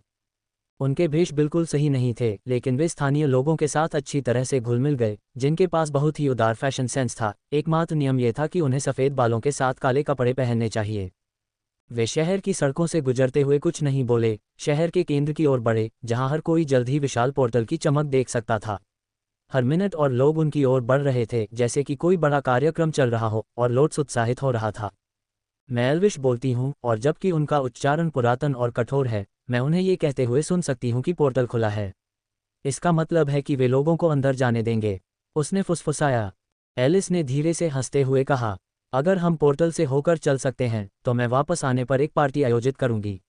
आपको क्या लगता है कि आप उच्चारण की कितनी अच्छी नकल कर सकते हैं? हमें अंदर लाने के लिए पर्याप्त है, मुझ पर विश्वास करें, लोट्स ने जवाब दिया जब वह समूह के सामने काल के बगल में चलने के लिए आए। वे बस पोर्टल तक लोगों के प्रवाह का अनुसरण करते हुए उम्मीद करते हैं कि भेस मंत्र काम करेगा और देखा नहीं जाएगा। शहर में हर कोई उसी तरह जा रहा था, काले और सफ़ेद पैटर्न वाले लबादे में उस आदमी की ओर जो प्राचीन एल्विश में कुछ चिल्ला रहा था। वह कहता है कि वे एक आउटरीच कार्यक्रम है और वे स्वयं सेवकों की तलाश कर रहे हैं जो ये साबित करने के लिए अपनी जान जोखिम में डालने को तैयार हैं कि उनके पास डिंगोन का चैंपियन बनने के लिए क्या है। मुझे नहीं पता कि इसका क्या मतलब है, लेकिन मैं इसके साथ जा रहा हूँ। इससे पहले कि कोई कुछ बोल पाता, लोट्स ने अपने हाथ हवा में उठाए और काले और सफ़ेद वस्त्र पहने हुए आदमी की ओर हाथ हिलाया। उसने मुस्कुराया और उसकी ओर इशारा किया, जबकि सभी एल्विस इस बात से हैरान थे कि कोई बिना कोई और विवरण पूछे स्वेच्छा से काम कर रहा था। लोट्स ने इशारा किया कि वे सभी एक समूह में एक साथ थे, और आदमी ने उन्हें मंच पर जाने का इशारा किया जहां डंगोन पोर्टल था। केवल 9 आप, विकल्प 5 या 10 हैं, आदमी ने एल्वेन में लोट्स से पूछा। ये 10 व्यक्ति चुनौती के लिए पर्याप्त होगा, विश्वास रखें, उसने उत्तर दिया। विचित्र पादरी वस्त्र पहने हुए आदमी, बाईं ओर काला, दाईं ओर सफ़ेद, मुस्कुराया और उसके सिर पर थपथपाया, फिर उन्हें प्रवेश करने के लिए पोर्टल की ओर इशारा किया। नए डिंगोन के लिए पहले स्वयंसेवक अब प्रवेश कर रहे हैं, प्राचीनों का आशीर्वाद उन पर हो, आदमी ने घोषणा की जैसे ही वे अंदर गए, और लोट्स ने कहा लगभग उससे सवाल पूछने के लिए रुक गई, लेकिन अपने विदेशी लहजे से खुद को उजागर नहीं करना चाहती थी। लोट्स और काल ने समूह का नेतृत्व किया, और वे क्रिस्टलीय पेड़ों और स्पष्ट रूप से मानव धड़ वाले सांप राक्षसों के समूहों के साथ एक अजीब दलदल में चले गए। नागा, लोट्स ने विस्मय में घोषणा की। क्या वे शक्तिशाली हैं? काल ने पूछा। वे हो सकते हैं, वे अर्ध बुद्धिमान, क्रूर हैं, और वे जादू का उपयोग करते हैं। हॉक ने अपने स्थान से आसपास के वातावरण को देखा और काल के मन में शुद्ध घृणा की चीख निकाली। बुराई, वे शुद्ध बुराई हैं, दलदल और पानी के जादू के अलावा कुछ नहीं। इस जगह को अस्तित्व में रहने की अनुमति नहीं दी जानी चाहिए। यति कुलों के साथ अपनी करीबी मुठभेड़ के बाद हॉक की जल जादू के प्रति घृणा और भी तीव्र हो गई थी, लेकिन जब काल ने दलदलों पर नजर डाली तो उसे संभावना नजर आई। कमांडर में नेता थे और उच्च कमांडर रैंक, अनगिनत जागृत ड्रोन और आरोही योद्धा, साथ ही कम उप प्रजातियां थीं जिनके बारे में काल का मानना था कि वे सामान्य श्रेणी के हैं और खतरा पैदा कर सकते हैं या नहीं भी कर सकते हैं। लोट्स उनमें से एकमात्र थी जो प्रजातियों के बारे में बहुत कुछ जानती थी, और उसने दूसरों का उल्लेख नहीं किया था, इसलिए काल ने मान लिया कि वे सबसे अधिक सामान्य श्रेणी के जीव थे। हालांकि वह उन्हें साधारण जल जादू का उपयोग करते हुए देख सकता था, इसलिए वे पूरी तरह से हानिरहित नहीं थे। नागा के शल्कदार, लगभग मानव आकार के ऊपरी शरीर काल के शल्क के भाव को बिगाड़ रहे थे। उनमें से अधिकांश के पास केवल 2 हाथ थे, लेकिन कुछ के पास 4 थे, और उन सभी के सिर पूरी तरह से सरीसृप जैसे थे, जैसे कोबरा के चौड़े फन के साथ। केवल उनका सिर केवल एक खतरे के रूप में नहीं चमकता था, ये हर समय या तो जानबूझकर या विकास द्वारा चौड़ा रहता था। वे कई तरह के आकार में आते थे, एक बच्चे के आकार के धड़ से लेकर एक राक्षस के आकार तक। नागा ने कुछ कपड़े और आभूषण भी पहने थे, जबकि ज़रूरत के हिसाब से हथियार भी ले जाते थे, जिससे समूह में सभी को यकीन हो गया कि वे वाकई एक उन्नत प्रजाति हैं। काल हॉक को ऊपर भेजकर पूरे इलाके को अपनी ओर खींचना नहीं चाहता था, लेकिन प्रवेश द्वार से वे गांव का काफ़ी हिस्सा देख सकते थे। काल ने फिर से क्वेस्ट स्टेटस पर ध्यान केंद्रित किया, अब जब वे अंदर थे, और पाया कि यह अपडेट हो गया था। नागा कालकोठरी को साफ करें और नागा राजा को खत्म करें। ये निश्चित रूप से क्रम में करना होगा, लेकिन इस जगह के बारे में कुछ अजीब था, इस तथ्य के अलावा कि यह नागा से भरा हुआ था, या ये कि यह उस स्थान पर मौजूद नहीं होना चाहिए जहां उन्होंने इसे पाया था, या दलदल में मौसम। दाना ने सबसे पहले इसे एक साथ रखा। वे हमें यहाँ खड़े हुए स्पष्ट रूप से देख सकते हैं। उन्होंने हमला क्यों नहीं किया? उसने पूछा। कॉबिन ने उसे देखकर मुस्कुराया। ये कालकोठरी की एक अनूठी विशेषता है। मैं पहले भी कुछ कालकोठरी में रहा हूं, और जब तक आपके समूह में से कोई भी शुरुआती प्लेटफॉर्म नहीं छोड़ता, तब तक कोई भी हमला नहीं करेगा। एक बार जब हम आगे बढ़ेंगे तो वे हमेशा की तरह संलग्न होंगे और हमें गश्ती दल और अन्य समूहों की नज़रों से दूर रहना होगा, जबकि उन्हें सहायता के लिए पुकारने से रोकना होगा। देखो, ये जगह बुरी है, हॉक ने काल को याद दिलाया। वास्तव में मेरे पास एक बढ़िया विचार है। आप किसी जादूगर के कंधे पर क्यों नहीं रहते जो आपको लड़ाई से दूर रखेगा, और फिर आप बहुत से लोगों को आकर्षित किए बिना सभी जल जादू उपयोगकर्ताओं पर आग के गोले फेंक सकते हैं। काल ने सुझाव दिया। ओह, यह अच्छा है। मैं दाना जादूगर के साथ रहूंगा। अगर मैं उसके सिर पर खड़ा होता हूं तो मैं बाकी सभी की तरह ही ऊंचाई पर हो जाऊंगा। शायद सिर्फ उसके कंधे पर। आपके पंजे तीखे हैं और उसने हेलमेट नहीं पहना है। हॉक समझौता करने के लिए सहमत हो गया और उसके सिर के ऊपर देखने के लिए उसके बैकपैक पर खड़ा हो गया। काल ने राय और थोर को बुलाया और समूह आगे बढ़ने के लिए तैयार हो गया, जहां नागा का पहला समूह उनका इंतजार कर रहा था। जैसा कि कॉबिन ने कहा था, जिस क्षण वे मंच से उतरे, नागा ने कार्रवाई की, एक हमलावर गठन में बदल गए और समूह से भिड़ने की तैयारी की। ऐसा लग रहा था कि जीव नहीं जानते थे कि उन्हें लाइटनिंग सेरों की मौजूदगी में क्या करना चाहिए। अगर सांप के चेहरे भ्रमित दिख सकते थे तो काल को उनसे यही वाइब मिल रही थी, क्योंकि थोर ने हमला किया था। फिर जब उन्हें एहसास हुआ कि उन्हें नुकसान पहुंचाने के लिए उन्हें अपने सींगों से भला मारने की ज़रूरत नहीं है, तो वे डर गए। नागा थोर के सिर पर बड़े ऊपरी सींगों के बीच में मुड़ गया, लेकिन सेरो ने अपने सिर को हिंसक रूप से आगे पीछे हिलाया, दुर्भाग्यपूर्ण योद्धा को एक तरफ से दूसरी तरफ मारा और उसे बेहोश करके जमीन पर गिरा दिया। दूसरों ने अपने साथी को बचाने के लिए थोर को रोकने की कोशिश की, लेकिन वे केवल जागृत रैंक के लड़ाके थे और हॉक से आग के गोले की एक जोड़ी ने उन्हें करीब आने से पहले ही खत्म कर दिया। कॉबिन ने संतुष्टि में सिर हिलाया। सभी लोग पास पास रहें और कोई शोर न मचाएं। हम एक एक करके समूहों को पकड़ेंगे। कालकोटरी परीक्षण में कोई भी गैर लड़ाकू नहीं होता, वे सभी यहाँ लड़ने के लिए होते हैं, और सामान्य मानक उन सभी को खत्म करना और देखना है कि आपको किस तरह का पुरस्कार मिलता है। ये काफ़ी व्यापक हो सकता है, लेकिन ऐसे उदाहरण दुर्लभ हैं। अध्याय 246 अब लूट। प्रश्नवाचक चिन्ह। काल ने पहले शरीर को छुआ, प्राणी को पलटकर देखने का इरादा रखते हुए कि क्या उसके पास कुछ अच्छा है। लेकिन जैसे ही उसने उसे छुआ, शरीर गायब हो गया और सिक्कों का एक छोटा ढेर जमीन पर रह गया। वह क्या बकवास था, उसने फुसफुसाया। ओह, यह उन कालकोठरियों में से एक है। ये शानदार होगा। हम जिस भी राक्षस को मारते हैं उसे छुएं और कोशिश करें कि उनमें से किसी को भी पहुंच से दूर न मारें। ये हमें आगे बढ़ने पर लूट देगा और हम इसे अपनी इच्छानुसार बांट सकते हैं। इनाम में पैसे, आइटम, कपड़े, लगभग कुछ भी हो सकता है। मैंने तो यहाँ तक सुना है कि वे भोजन में बदल जाते हैं। इसलिए किसी भी चीज़ को न छोड़ें। आइटम आमतौर पर राक्षस की शक्ति पर आधारित होता है। कॉबिन ने उन्हें सूचित किया। दाना ने राजकुमार के निर्देशों का पालन करते हुए धीरे से सीटी बजाई और एक नीली मूंगा अंगूठी उठाई। हॉक असंतोष में बड़बड़ाया और काल को लगभग यकीन था कि यह एक जलतत्व बफ था। क्या कोई जानता है कि इन्हें कैसे पहचाना जाए? दाना ने पूछा। टेसा ने अपना हाथ आगे बढ़ाया और एक पल के लिए अंगूठी के चारों ओर एक सुनहरी चमक छा गई, इससे पहले कि पादरी चौंक गया। ये शुद्ध पानी की एक सामान्य ग्रेड की अंगूठी है, उस मंत्र की तरह जिसका उपयोग हम भोजन के साथ पानी बनाने के लिए करते हैं, लेकिन इसे पहनने वाला कोई भी व्यक्ति इसका उपयोग कर सकता है यदि उसके पास मन है। उसने समझाया, फिर इसे दाना को वापस सौंप दिया। ऐसा नहीं था कि पादरी को इसकी आवश्यकता थी। दाना ने अपना दस्ताना उतार दिया और उसे अपनी उंगली पर सरका दिया, फिर दस्ताने को वापस कर दिया क्योंकि स्पेल्सवॉर्ड्स ने उसे ईर्ष्या भरी नज़रों से देखा। ये सिर्फ पहली लड़ाई है और एक सामान्य ग्रेड आइटम है। बस रुको, हमारे समूह में विभिन्न वर्गों के साथ हम यहाँ से सभी प्रकार की अच्छी चीज़ें प्राप्त करने के लिए बाध्य हैं। प्रिंस कॉबिन ने वादा किया। उसने नागा के एक नज़दीकी समूह पर एक जादू फेंका, जिससे एक तुरंत मर गया और बाकी लोग उनकी ओर भागे। ये शानदार था और लगभग ऐसा था जैसे राक्षसों की कुछ बुद्धिमत्ता को हटा दिया गया था ताकि वे पूर्वानुमानित आक्रामक तरीके से प्रतिक्रिया कर सकें, तब भी जब उन्हें किसी के सिर काटे जाने पर बस भागने के लिए पर्याप्त चतुर होना चाहिए था। अगले ही पल स्पेलब्लेड और काल समूह में आ गए, उन्हें काट दिया, फिर लाशों को टैप करके देखा कि क्या हुआ।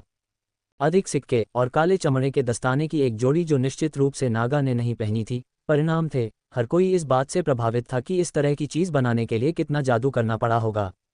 मेरा मानना है कि ये कालकोटरी विश्व ड्रैगन की रचना है, जो दिव्य जादू का एक रूप है। जोखिम बहुत ज़्यादा हो सकते हैं क्योंकि दुश्मन समूहों में ऐसे विरोधी शामिल होंगे जो कॉबिन को चुनौती दे सकते हैं क्योंकि वह हमारे साथ है, लेकिन पुरस्कार भी उतने ही शानदार होने चाहिए क्योंकि वर्ल्ड ड्रैगन ने लोगों का ख्याल रखा। टेसा ने समूह को एक गंभीर स्वर में सूचित किया जो उन्हें याद दिलाता था कि वह पहले एक पादरी थी और चर्च सिद्धांत की सभी आवश्यक बातें जानती थी। लंबी घास में वापस कदम रखें। लोड्स ने चुपचाप चेतावनी दी, जिससे सभी लोग छिपने के लिए भाग गए। सौभाग्य से उन्हें बताने के लिए कोई शव नहीं बचा था, क्योंकि वहां बड़े 4 सशस्त्र नागा का गश्ती दल आ रहा था और काल के अनुमान के अनुसार वहां 4 कमांडर और या तो एक उच्च कमांडर या प्रिंस रैंक वाला नेता था।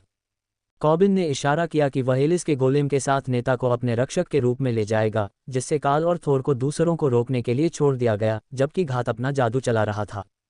बेशक लैरी और एलिस को नेता की मदद करनी थी, लेकिन टीम में राय और उसके गोलेम के साथ वे दूसरे से पूरी तरह से बाहर नहीं थे। 4 रक्षक नागा शल्कदार थे, लेकिन थोर की तरह कठोर शल्कदार नहीं। वे कोमल और लचीले थे, जिसका मतलब है कि उन्हें मारना मुश्किल था, क्योंकि वे काल के हमलों से बचते थे।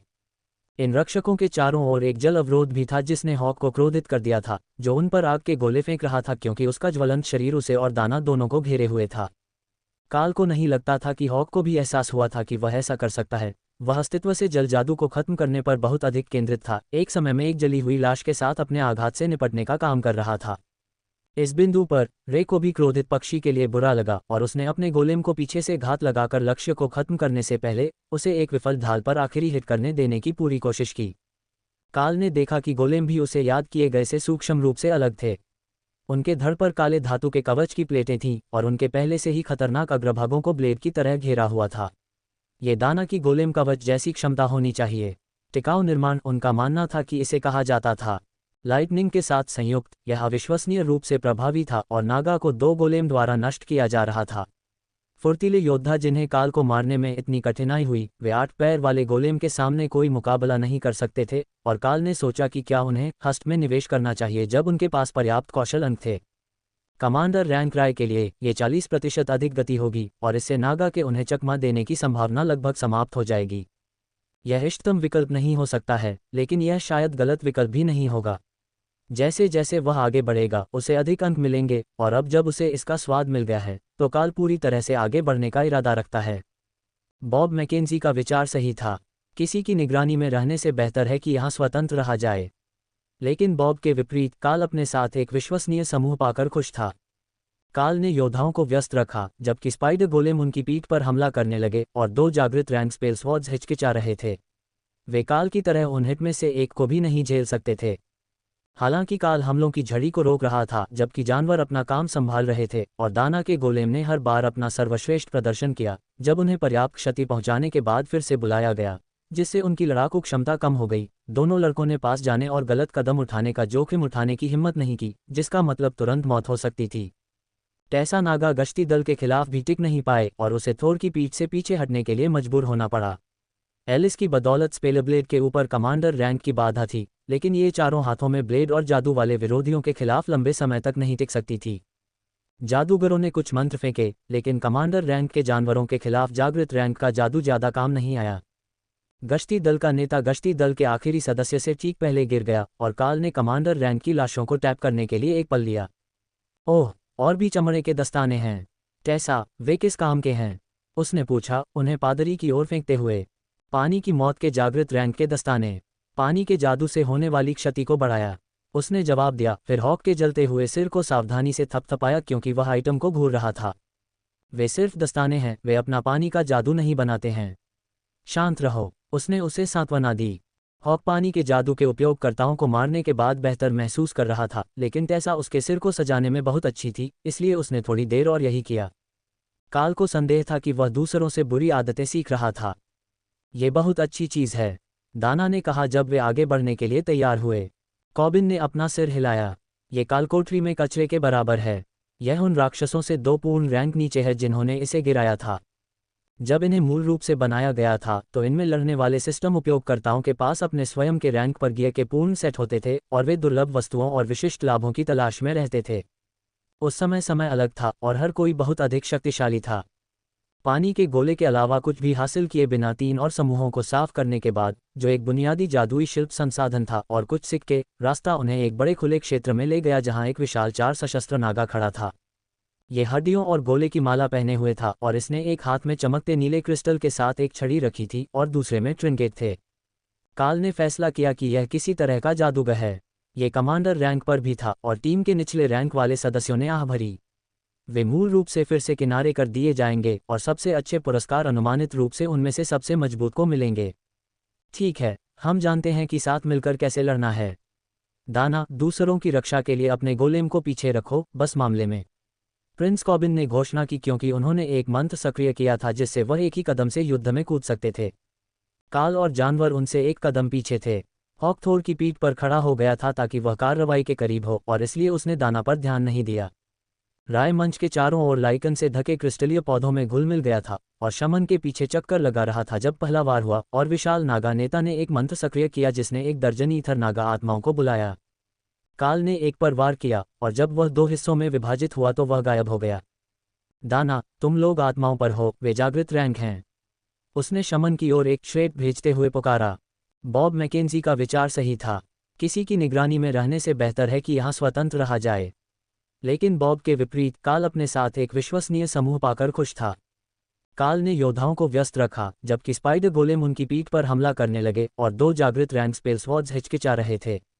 वे काल की तरह उन हिट में से एक को भी नहीं झेल सकते थे। हालांकि काल हमलों की झड़ी को रोक रहा था जबकि जानवर अपना काम संभाल रहे थे और दाना के गोलेम ने हर बार अपना सर्वश्रेष्ठ प्रदर्शन किया जब उन्हें पर्याप्त क्षति पहुंचाने के बाद फिर से बुलाया गया, जिससे उनकी लड़ाकू क्षमता कम हो गई। दोनों लड़कों ने पास जाने और गलत कदम उठाने का जोखिम उठाने की हिम्मत नहीं की, जिसका मतलब तुरंत मौत हो सकती थी। टेसा नागा गश्ती दल के खिलाफ भी टिक नहीं पाए और उसे थोर की पीठ से पीछे हटने के लिए मजबूर होना पड़ा। एलिस की बदौलत स्पेलब्लेड के ऊपर कमांडर रैंक की बाधा थी, लेकिन ये चारों हाथों में ब्लेड और जादू वाले विरोधियों के खिलाफ लंबे समय तक नहीं टिक सकती थी। जादूगरों ने कुछ मंत्र फेंके, लेकिन कमांडर रैंक के जानवरों के खिलाफ जागृत रैंक का जादू ज्यादा काम नहीं आया। गश्ती दल का नेता गश्ती दल के आखिरी सदस्य से ठीक पहले गिर गया और काल ने कमांडर रैंक की लाशों को टैप करने के लिए एक पल लिया। ओह, और भी चमड़े के दस्ताने हैं। टेसा, वे किस काम के हैं? उसने पूछा, उन्हें पादरी की ओर फेंकते हुए। पानी की मौत के जागृत रैंक के दस्ताने। पानी के जादू से होने वाली क्षति को बढ़ाया, उसने जवाब दिया, फिर हॉक के जलते हुए सिर को सावधानी से थपथपाया क्योंकि वह आइटम को घूर रहा था। वे सिर्फ दस्ताने हैं, वे अपना पानी का जादू नहीं बनाते हैं। शांत रहो, उसने उसे सांत्वना दी। हॉक पानी के जादू के उपयोगकर्ताओं को मारने के बाद बेहतर महसूस कर रहा था, लेकिन टेसा उसके सिर को सजाने में बहुत अच्छी थी, इसलिए उसने थोड़ी देर और यही किया। काल को संदेह था कि वह दूसरों से बुरी आदतें सीख रहा था। ये बहुत अच्छी चीज़ है, दाना ने कहा जब वे आगे बढ़ने के लिए तैयार हुए। कॉबिन ने अपना सिर हिलाया। ये कालकोठरी में कचरे के बराबर है। यह उन राक्षसों से 2 पूर्ण रैंक नीचे है जिन्होंने इसे गिराया था।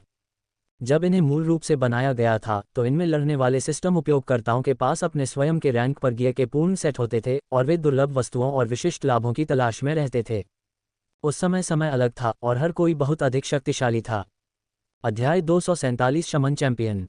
प्रश्नवाचक चिन्ह। नागा शमन पूरी तरह से पराजित था। काल ने सोचा कि वह प्राणी को घेरने के लिए आगे बढ़ा, जिससे कॉबिन आगे निकल गया जबकि वह और थोर विपरीत दिशा में चले गए। ये 6 कमांडर रैंक हमलावर थे जिसमें गोलेम भी शामिल थे और एक रॉयल रैंक जादूगर एक कमांडर रैंक शमन के खिलाफ था, लेकिन प्राणी उतना चिंतित नहीं लग रहा था जितना काल को लगता था। इसके बजाय इसने खुद को पानी के भंवर से घेर लिया, जिससे काल और जानवर पीछे हट गए, फिर पानी के बवंडर बनाए जो मंच के चारों ओर अनियमित रूप से घूमते रहे। हॉक ने देखा कि हमले केवल 6 मीटर लंबे थे, इसलिए उसने थोर की पीठ से उड़ान भरी और अंदर शमन पर बमबारी करना शुरू कर दिया, जबकि अन्य ने घूमते हुए पानी के हमलों को चकमा देते हुए इसके सुरक्षात्मक अवरोध पर मंत्र फेंके। पूरी लड़ाई अराजकता थी, हर कोई इधर उधर भाग रहा था। जब वे रास्ते में आए तो आत्माओं पर हमला कर रहा था, क्योंकि 3 जागृत रैंक के सदस्य उन सभी को नियंत्रित नहीं कर सकते थे और शमन पर हमला करने की पूरी कोशिश कर रहे थे। कॉबिन के हर हमले के साथ मंत्र में उतार चढ़ाव होता था, लेकिन ये गिर नहीं रहा था और काल ये बताने में असमर्थ था कि हॉक के फायरबॉल हमले कितने प्रभावी थे। डैरिल हमले को नोटिस करने में विफल रहा और वह मंच के पार फेंका गया, इससे पहले कि वह थोर के सींगों में से एक पर खुद को पकड़ ले ताकि दूर की तरफ चट्टान से नीचे न गिर जाए। वह गंभीर रूप से घायल नहीं हुआ था, लेकिन अब वह एक जल अवरोध से घिरा हुआ था जो उसकी गतिविधियों को धीमा कर रहा था और उसे और अधिक भंवरों के रास्ते में छोड़ने की धमकी दे रहा था। फिर काल के एक हमले ने सुरक्षात्मक मंत्र में एक पायदान काटने में कामयाबी हासिल की, जिससे नागा क्षण भर के लिए दिखाई दे गया। कॉबिन और एलिस के अगले हमलों ने भी ऐसा ही किया और अवरोध के गिरते ही वे फिर से लड़ाई में शामिल हो गए। अवरोध के गिरते ही स्पाइडर गोलेम शमन की पीठ पर थे और काल ने देखा कि नागा पर अभी भी एक हल्का जल अवरोध था, जिसे हॉक के समर्पित प्रयासों से दूर कर दिया गया था। एक के बाद एक उन 2 बाधाओं से गुजरना बहुत मुश्किल होता और हॉक ने उन्हें बहुत सिरदर्द से बचाया था, क्योंकि शमन अब उन पर आक्रामक मंत्र फेंक रहा था, दोनों पानी और बर्फ जादू के प्रकार। ये निश्चित रूप से अधिकतम शक्ति में कमांडर रैंक था, लेकिन ऐसा नहीं लगता था कि इसका मैना खत्म हो गया था, और यह बस मर नहीं रहा था।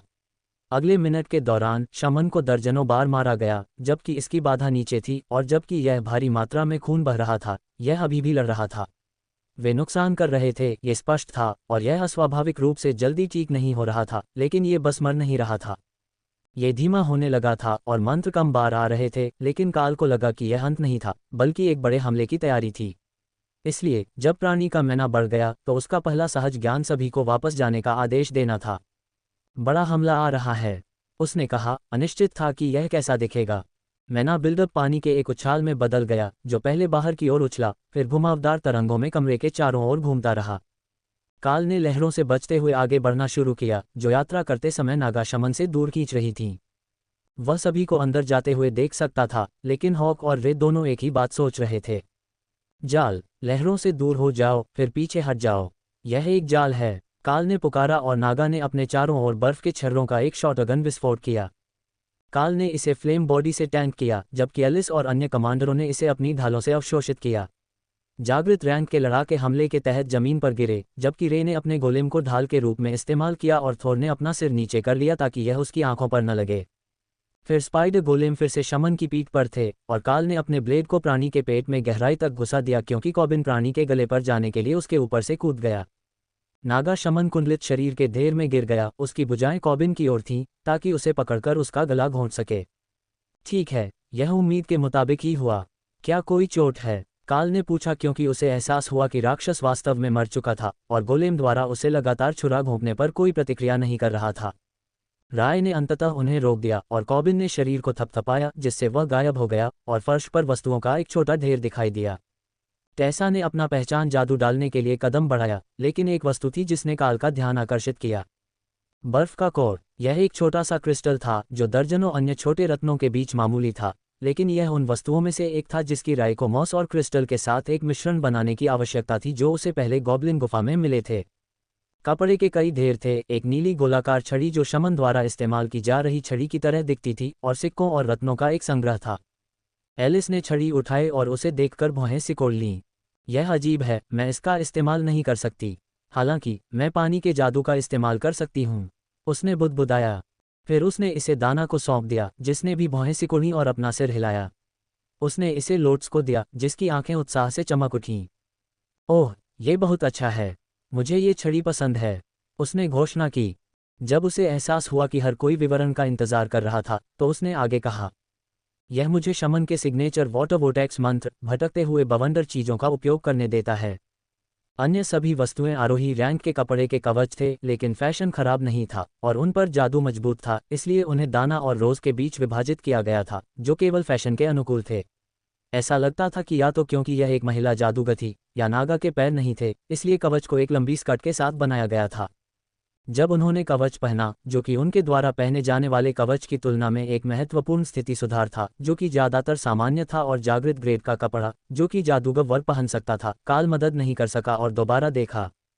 नागा शैली कुछ हद तक मामूली और सुरुचिपूर्ण थी, जिसमें पूरी तरह से भड़कीली आस्तीन थी, लेकिन सजावट के लिए सोने और जवाहरात से ढकी हुई थी, और वस्त्र ने उन दोनों को एक शाही रूप दिया, जिससे वे फैशनेबल नवोदित की तरह अधिक और मिशन पर छात्रों की तरह कम लग रहे थे। रोज की पैंट छोटी थी और मैचिंग क्लॉथ पैंट के साथ गतिशीलता के लिए एक तरफ से कटी हुई थी, जबकि डाना की पैंट उसके घुटनों से काफी ऊपर लटकी हुई थी, लेकिन स्कर्ट के सामने किमोनो की तरह मुड़ी हुई थी, ताकि उसके पैर हिलने पर यह फैल जाए। रुको, और भी है। कॉबिन ने कपड़े का एक आखिरी टुकड़ा उठाते हुए हंसा। डाना ने इसे देखकर हंसी, लेकिन काल को तुरंत एहसास नहीं हुआ कि यह क्या था। एक प्राचीन शैली का कपड़ा, छाती बांधना, आधुनिक स्पोर्ट्स ब्रा का अग्रदूत, और यह मंत्रमुग्ध कर देने वाला था। कॉबिन इसे रोज को पकड़ा रहा था, इसलिए यह उसके आंकड़ों के लिए अच्छा होना चाहिए, लेकिन टेसा हंस रही थी। स्पेल्सवॉर्ड ने इसे पहनाया, कपड़े को उसकी गर्दन पर लटका दिया ताकि अगर वह सक्षम हो तो वह इसे पहन सके, और उसकी छाती एक बोर्ड की तरह सपाट हो गई। चिकनी हरकत के लिए छाती बांधना।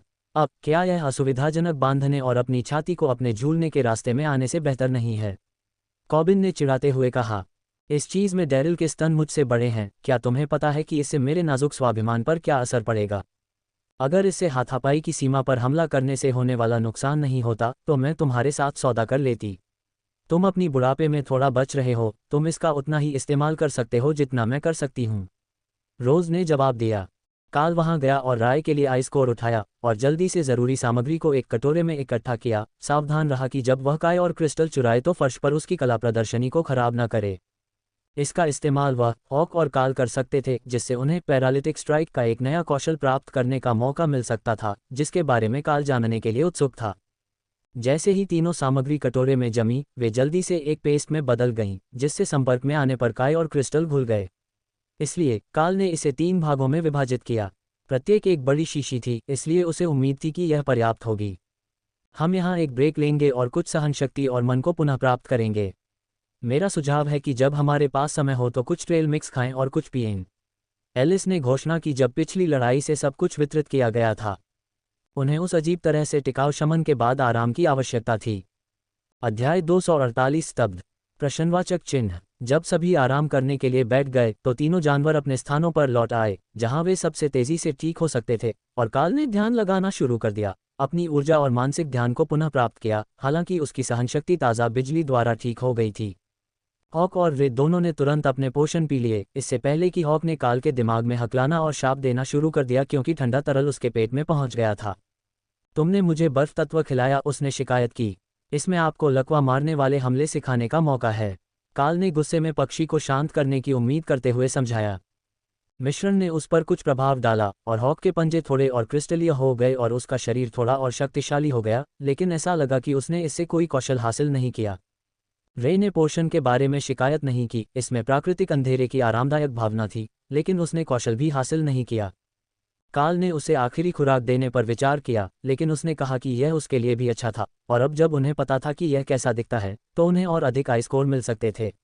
उन्हें इस कालकोठरी में एक और भी मिल सकता है, क्योंकि यह एक आरोही रैंक घटक था।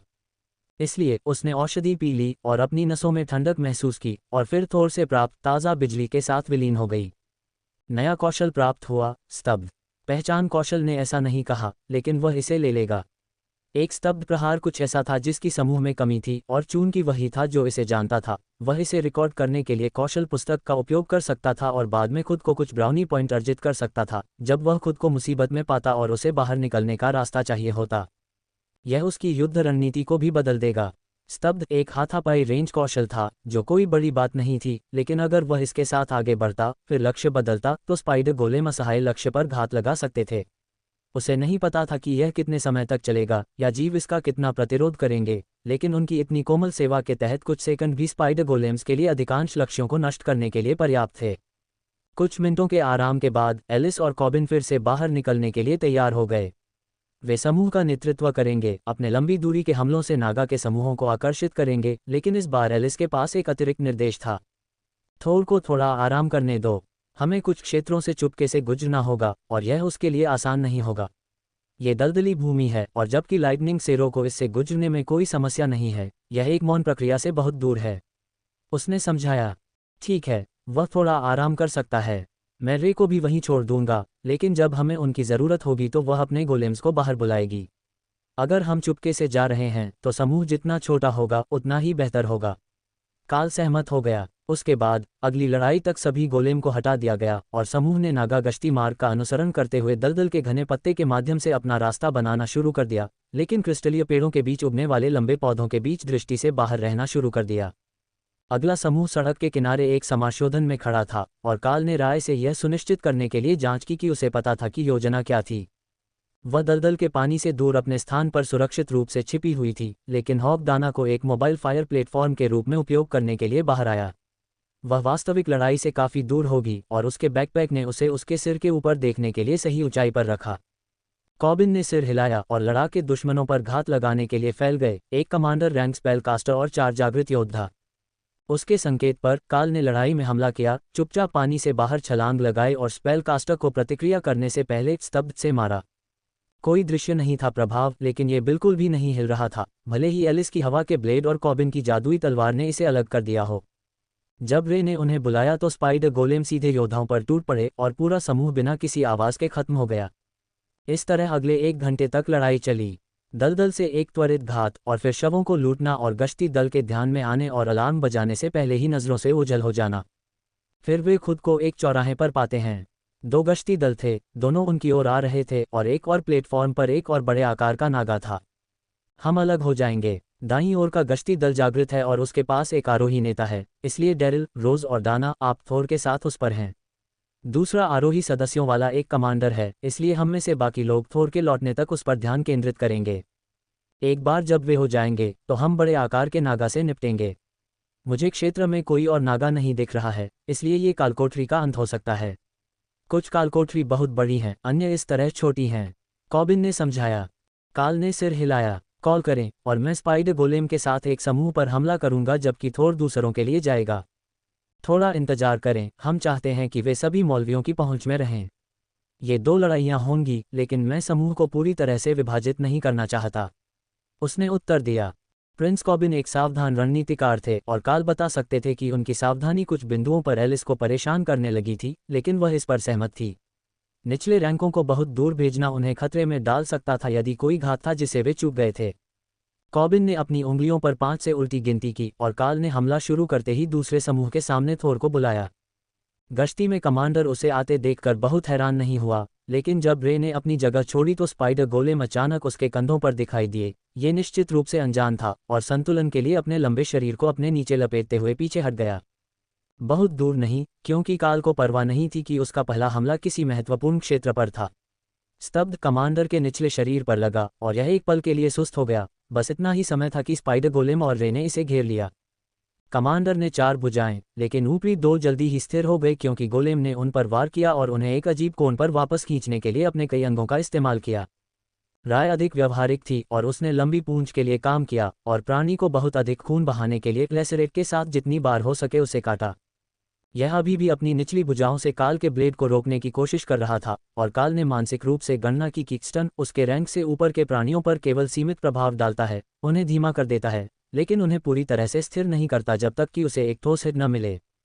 उसने उम्मीद की थी कि अब तक अन्य गश्ती सदस्य उसके लिए आ रहे होंगे, लेकिन वे एलिस के गोलेम और प्रिंस कॉबिन के ब्लेड में व्यस्त थे।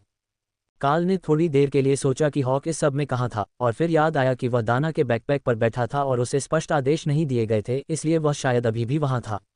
दूसरे गश्ती से निपटने के लिए यह पर्याप्त से अधिक नुकसान होना चाहिए।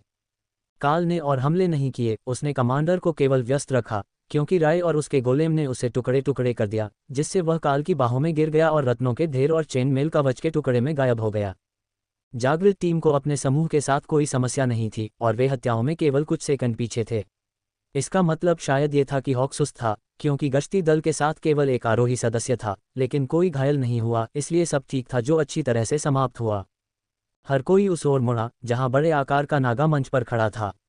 परिधि के चारों ओर टैंक थे, जिससे पता चलता था कि यह अकेला नहीं हो सकता है, लेकिन उनकी लड़ाई ने उनमें से किसी को भी आकर्षित नहीं किया था और केवल एक ही खुले में था।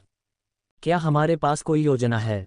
वे टैंक मुझे परेशान कर रहे हैं, टेसा ने लूट की जांच करते समय नोट किया। उसने अभी अभी कमांडर से कवच की पहचान की थी और वह प्रशंसा में चेन मेल कोड को देख रही थी। ये ढाल का उपयोग करते समय कास्टिंग लागत को 15% तक कम कर देता है, यह एकदम सही है, उसने कहा।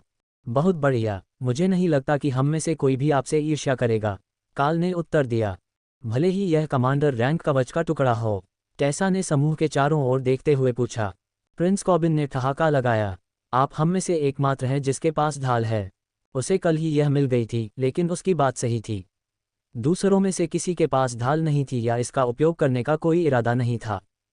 ठीक है, ये कवचधारी पादरी है, काल उसके उत्साह पर मुस्कुराया। यह शायद सबसे अच्छा है अगर आप थोर को युद्ध में ले जाना जारी रखेंगे। अध्याय 249 नागा कालकोठरी पूर्ण। प्रश्नवाचक चिन्ह। प्रिंस कॉबिन कालकोठरी में अंतिम बड़े आकार के नागा के आसपास के क्षेत्र का पता लगाने के लिए आगे बढ़े।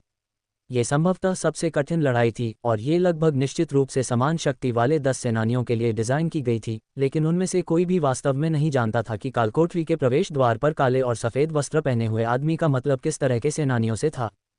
तथ्य यह है कि वे उन वस्त्रों या उस भगवान को नहीं पहचान पाए जिनसे वे संबंधित थे, टेसा को चिंतित कर रहे थे, क्योंकि वे एक पादरी के वस्त्र की तरह लग रहे थे, लेकिन संभावित दुश्मनों से भरे शहर के बीच में वे सवाल पूछना शुरू नहीं करने वाले थे। कॉबिन समूह में वापस आ गया और मिट्टी में एक त्वरित आरेख बनाया। किसी तरह का नागा है, पिछले वाले की तरह बड़े आकार का और उसी तरह की शक्ति स्तर का। नागा बॉस के चारों ओर के टैंक खाली हैं, लेकिन मुझे संदेह है कि जब हम हमला करेंगे तो ऐसा नहीं होगा। या तो उनमें नागा को बुलाया जाएगा या सहायकों को लाने के लिए पोर्टल खुलेंगे। पोशाकें बड़े आकार के नागा को एक रॉयल जैसा दिखाती हैं और इसे एक में पुरुष की शारीरिक रचना, अधिक मांसल ऊपरी शरीर, गोल स्तन अनुरूप के बजाय चौड़े पेक्टोरल हैं। इसलिए मैं इसे नागा राजा कहूंगा। मुझे नहीं पता कि जब हम युद्ध में होंगे तो यह क्या करेगा, लेकिन पूरे प्लेटफॉर्म पर हथियार हैं। काल ने जानकारी लेते हुए सिर हिलाया। तो ऐसा लगता है कि यह हाथापाई वाला प्रतिद्वंद्वी है। इसे नीचे गिराने में बचाव ही मुख्य होगा। 4 भुजाओं के साथ ये कई विरोधियों की तरह लड़ सकेगा और पूंछ भी खतरनाक होने की संभावना है। अगर यह पिछले वाले के बराबर ही है तो यह ऐसा कुछ नहीं होना चाहिए जिससे हम निपट न सकें। लेकिन समस्या तब होगी जब और नागा दिखाई देंगे। हमें इसे घुमाने की कोशिश करनी चाहिए ताकि जादूगर और कम कवच वाले लड़ाके सीढ़ियों के पास टैंक से दूर खड़े हो सकें। एलिस ने आरेख पर एक निशान बनाया। अगर हम यहाँ हैं तो यह अच्छा होना चाहिए, बशर्ते कि नागा राजा को घुमाया जा सके। हमें बस स्टैंड से नहीं बल्कि सड़क से नीचे आने वाले सुदृढ़ीकरण के बारे में चिंता करने की ज़रूरत है। लेकिन क्या आप दोनों दूर की तरफ ठीक रहेंगे? हम 3, मैं थोर और कॉबिन को अपने साथ ले जाऊंगा। मुझे उम्मीद है कि यह हमारे सामने रखने के लिए पर्याप्त होना चाहिए। अगर सुदृढ़ीकरण आपके पीछे से आता है तो उन्हें रोकने के लिए अपने गोलेम को वापस ले लें। काल ने सुझाव दिया। कॉबिन मुस्कुराया। अच्छी योजना कौशल। मुझे उम्मीद है कि आपके कौशल आपके आत्मविश्वास से मेल खाते हैं। काल ने अपने कौशल बिंदुओं को देखते हुए हंसी उड़ाई। उसके पास एक और उन्नयन के लिए पर्याप्त था, इसलिए यदि चीजें वास्तव में खराब हो जाती हैं तो वह खुद को एक और कौशल प्रदान करेगा ताकि वह जो कमी थी उसे पूरा कर सके। एलिस ने आकाश की ओर देखा। हमें हॉक को क्षेत्र का पता लगाने के लिए भेजना चाहिए और यह सुनिश्चित करना चाहिए कि हम कुछ भी चूक न जाएं। अब जब हम लगभग दुश्मनों से बाहर हैं तो ये काफ़ी सुरक्षित होना चाहिए। काल ने उसे आज्ञा मानने के लिए इशारा किया और हॉक ने विरोधियों की तलाश में दलदल का चक्कर लगाते हुए उड़ान भरी। कुछ नहीं, बस वह बढ़ा। उसने पुष्टि की, ऊपर रहो और जब हम उसे घुमा देंगे तो तुम लड़ाई में शामिल हो सकते हो। काल ने उत्तर दिया। हॉक कहता है कि हम ठीक हैं। काल और कॉबिन राजा के पीछे भागे जैसे कि वे उसकी पीठ पर हमला करने जा रहे थे और काल ने थोर को अपने स्थान से बुलाया जिससे राजा रैम से दूर होकर लड़ाई शुरू कर देता है। बाकी लोग सीढ़ियों से शामिल हो गए। राय के गोलेम आगे बढ़कर पक्षों से लड़ने लगे, इतने आगे कि राजा को उन्हें देखने के लिए पीछे मुड़ना न पड़े। इससे यह अपने दृष्टिकोण से 5 बनाम 1 जैसा लग रहा था जब तक कि जादूगरों और निचले रैंक वाले स्पेल्सवॉर्ड्स ने अपनी दूरी से बमबारी शुरू नहीं कर दी। घाव बहुत तेजी से बढ़ रहे थे क्योंकि कॉबिन ने अपनी सारी ऊर्जा चारों तलवारों को रोकने और राजा को एक भी वार करने से रोकने पर केंद्रित कर दी थी। यह एक असंतुलित लड़ाई बन रही थी और हॉक के आग के गोले प्राणी के शरीर पर मौजूद सभी पपड़ियों को जला रहे थे। जैसा कि उन्होंने उम्मीद की थी, राजा ने अंततः अपने ऊपर एक अवरोध खड़ा कर दिया और युद्ध की पुकार लगाई जिससे दर्जनों नागा मंच की ओर और तंबू से रास्ते पर दिखाई दिए। स्पाइडर गोलेम ने निकटतम तंबू से लोगों का सामना करने के लिए मुड़कर देखा, जबकि काल ने उनके पीछे मौजूद कुछ लोगों से निपटा। जादूगर कुछ समय के लिए लगे रहेंगे, लेकिन राय और स्पाइडर गोलेम्स के बीच बुलाए गए नागा योद्धा कोई बड़ा खतरा नहीं थे। ये दुश्मनों की लगातार बढ़ती धारा थी जो असली समस्या थी। इस समय कॉबिन बचाव में फंस गया था, इसलिए बॉस पर कोई भी हिट लगाने वाला एकमात्र व्यक्ति राय था, जबकि थोर और काल ने अतिरिक्त सेनानियों से निपटा। लेकेरेट अपना काम कर रहा था और फर्श नागा के खून से लथपथ था, लेकिन बॉस कमजोर होने के कोई संकेत नहीं दिखा रहा था क्योंकि उसने अपनी छोटी तलवारें नीचे फेंक दी और जमीन से 2 बड़ी तलवारें पकड़ लीं और अपने शरीर के एक ही तरफ से दोनों हाथों में पकड़ लीं। यहाँ तक कि कॉबिन भी बहुत बड़े नागा राजा की क्रूर शक्ति के साथ उनका ठीक से सामना नहीं कर सका और काल को नीचे की ओर वार करने से बचने के लिए लुढ़कना पड़ा। जिस क्षण टैंक से आखिरी योद्धा गिर गया, टैंक पानी के जादू की लहर से उड़ गई क्योंकि शमन बॉस का एक भूतिया संस्करण लड़ाई में शामिल हो गया। इसे ले लो, दुष्ट पानी के सांप, हॉक ने खुशी से कहा क्योंकि उसने प्लेटफॉर्म पर गोता लगाया। काल को यह समझने में 1 सेकंड लगा कि उसका क्या मतलब था। टैंक साइट में से एक में नागा अंडे दिखाई दे रहे थे और हॉक उन्हें लेने जा रहा था। नहीं, काल ने एक पल देर से पुकारा क्योंकि हॉक ने अपने बेशकीमती नाश्ते को मानसिक स्थान में फेंक दिया। ये चौथे जानवर के स्थान पर उतरा जो तुरंत ही कालकोठरी के अजीब दलदलों और लंबी घासों से भर गया, जबकि अंडा कीचड़ और पानी में डूब गया। मेरा नाश्ता, हॉक चिल्लाया क्योंकि उसे एहसास हुआ कि क्या हुआ था। अपने दिमाग को वापस लड़ाई में लगाओ, हम अभी खत्म नहीं हुए हैं। काल ने उसे याद दिलाया। वह बाद में अंडे को हटा देगा और स्थान को रीसेट कर देना चाहिए, या कम से कम उसे उम्मीद थी कि यह काम करेगा। वह थोर और रे के अंडों को अंतरिक्ष में रखने के बाद उन्हें वापस बाहर निकालने में कामयाब रहा। लेकिन अब भूतिया शमन उनके लहर हमले के लिए तैयार हो रहा था क्योंकि भूतिया रूप राजा के साथ एक रक्षात्मक गठन में खुद को उलझा रहा था। काल ने खुद को आगे बढ़ाया, राजा की आने वाली हड़ताल से बाल बाल बचते हुए, और शमन को स्तब्ध हमले से मारा। इमारत पर हमला बंद हो गया और जादूगरों ने उस पर हमलों की एक लहर छोड़ दी, साथ ही हॉक के निराश आग के गोले भी। अपने बड़े हमले में बाधा आने के कारण स्पेक्टर को ठीक होने के लिए समय की आवश्यकता थी और यह रूप अपने मूल शरीर की तुलना में बहुत कमज़ोर था। स्पाइडर गोलेम द्वारा किए जा रहे हमलों के भार के कारण ये पहले से ही अमूर्त होने लगा था। राजा ने अपने ब्लेड से जमीन पर जोरदार प्रहार किया, जिससे सभी दिशाओं में भूकंप आया और समूह के सम्मिलित प्रयासों से स्पेक्टर को समाप्त कर दिया गया। काल कूद गया और थोर ने खुद को स्थिर रखने के लिए अपने स्वयं के भूकंप के साथ जवाबी हमला किया, लेकिन राजा के चारों ओर लाल अवरोध होने के कारण अन्य सभी जमीन पर गिर गए। यह पागल हो रहा था और इसके हमले गति में बढ़ रहे थे, कॉबिन पर अवरोधों को तोड़ते हुए, जो एक घुटने पर था। काल ने स्पेल ब्लेड को ठीक करने के दौरान इसका ध्यान आकर्षित करने के लिए दूसरी तरफ से हमला किया, लेकिन उसकी जादुई रूप से बढ़ी हुई ताकत और बड़े ब्लेड भी क्रोधित बॉस के सामने कोई मुकाबला नहीं कर सके और वह तीसरे हमले में जमीन पर गिर गया। उसने खुद को चकमा देने के लिए एक तरफ फेंक दिया और अपना बचाव जारी रखा, राजा को जादूगरों से दूर रखते हुए, जो ठीक होने में धीमे थे और जिन्होंने भूकंप से काफी नुकसान उठाया था। खून बह रहा था और बॉस पर इसका असर हो रहा था और लाल अवरोध फीका पड़ रहा था, साथ ही राजा की हमला करने की शक्ति भी, जब तक वह कॉबिन की ओर मुड़ा। काल ने स्पेल ब्लेड को एक छेद खोजने के लिए पर्याप्त समय दिया था और उसने अपने ब्लेड को प्राणी की छाती में गहराई तक घुसा दिया, जहां एक इंसान का दिल होता है। खून हर जगह फैल गया, कॉबिन और उसके आसपास के प्लेटफॉर्म पर फैल गया, जब बॉस गिर गया और फिर लाश गायब हो गई, पीछे एक बड़ा सुनहरा संदूक छोड़ गया। कालकोठरी पूरी एक भयावह आवाज़ पूरे क्षेत्र में बोली, जिससे सभी को राहत मिली और वे सांस लेने के लिए हौंफने लगे क्योंकि वे संदूक को घूर रहे थे। हम इसे खोलने के लिए किसे चुनते हैं? टेसा ने समूह पर ताज़ा जादू डालते हुए पूछा। मैं कहता हूं कि हम प्रिंस कॉबिन को जाने दें। अगर यह इस बात पर निर्भर करता है कि इसे कौन खोलता है, तो वह सबसे अच्छा विकल्प है। वह सर्वोच्च रैंक वाला है, साथ ही वह एक हाथापाई करने वाला और जादूगर दोनों है। काल ने सुझाव दिया। कॉबिन ने अपना सिर हिलाया। वे भाग्य पर आधारित हैं। यहाँ सबसे अधिक भाग्य या विश्व ड्रैगन का पक्ष किसके पास है? दूसरों ने काल की ओर इशारा किया। इसमें कोई संदेह नहीं था कि यह वही था। उच्च पुजारियों द्वारा डाले गए मंत्र ने इसे साबित कर दिया था। उच्च पुजारियों ने उसका परीक्षण किया था।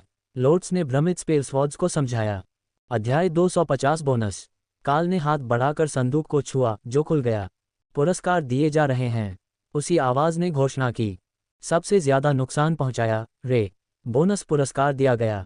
सबसे ज्यादा उपचार किया, लॉर्ड्स। बोनस पुरस्कार दिया गया। Under level completion, Dana, Daryl, Rose, Rami. Bonus दिया गया। सभी ने एक दूसरे की तरफ देखा। असली नाम रैमी किसका है? लॉर्ड्स ने आखिरकार उलझन में पूछा। कोई नहीं जानता था, लेकिन काल के दिमाग में हॉक ने चौथे स्थान पर जो अंडा फेंका था, वह कांपने और टूटने लगा। तुम मजाक कर रहे हो? काल ने बड़बड़ाते हुए कहा, जैसे ही धब्बेदार नीला अंडा फूटने लगा।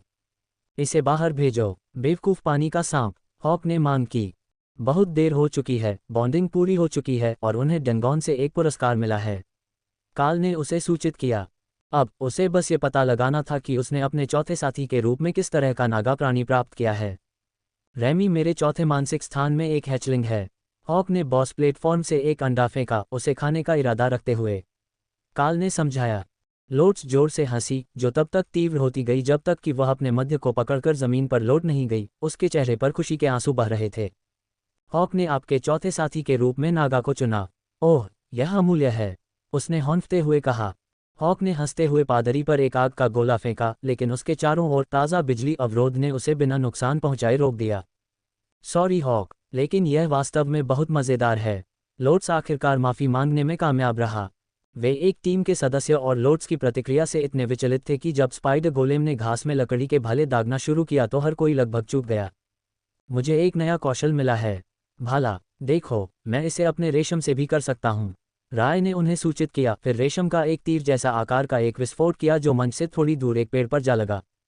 अच्छा, राय को बोनस के रूप में एक नया कौशल मिला। लॉर्ड्स को क्या मिला? एलिस ने पूछा। प्रकृति पादरी ने अपनी हंसी रोकने की पूरी कोशिश की, इससे पहले कि हॉक उस पर व्यक्तिगत रूप से हमला करने के लिए नीचे आए। उसने एक जादू किया और उसका शरीर पानी में घिर गया, जिससे युद्ध से सारी गंदगी और घाव दूर हो गए। मुझे एक नया उपचार मंत्र मिला, पुनर्जीवित करने वाला पानी, उसने समझाया।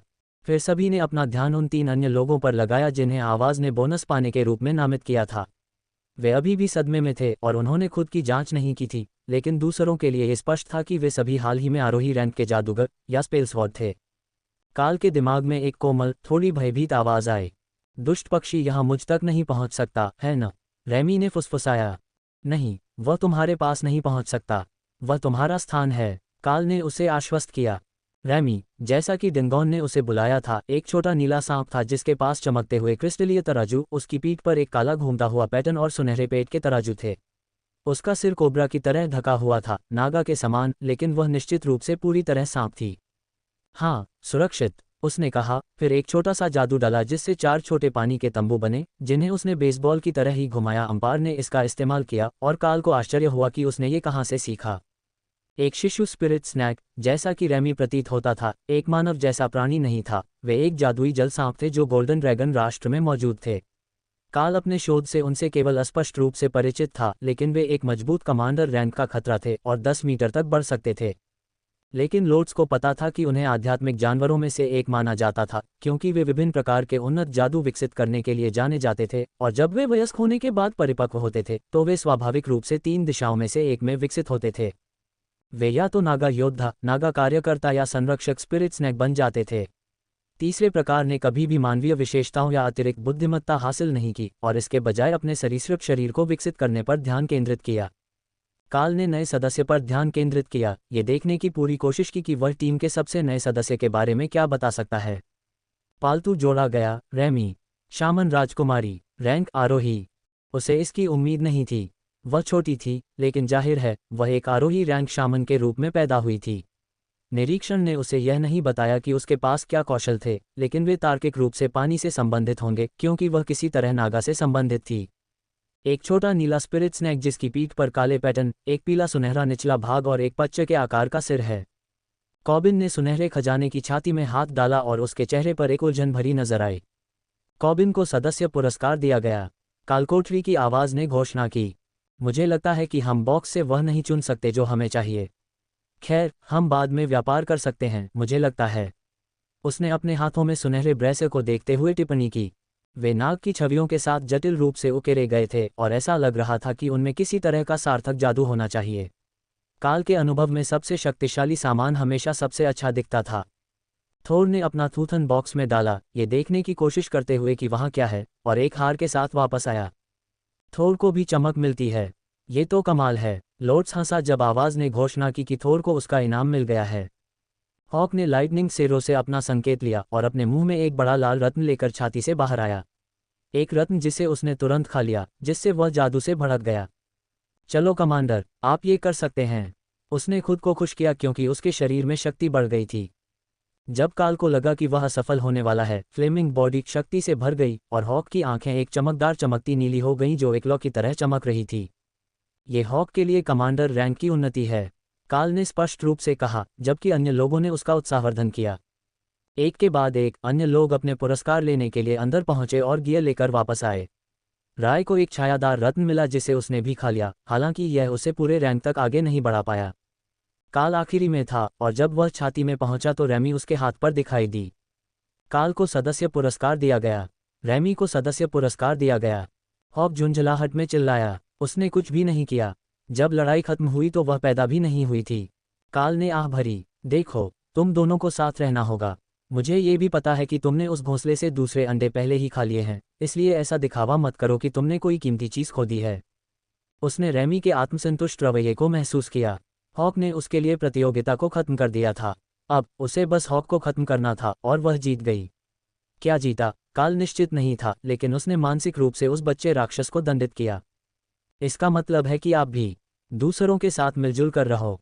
काल ने इसे एक आदेश बना दिया और महसूस किया कि 2 जानवरों की इच्छाएं उसके आदेश के आगे झुक रही थीं क्योंकि वे अनिच्छा से अनुपालन करने के लिए न्यूनतम करने के तरीके खोज रहे थे।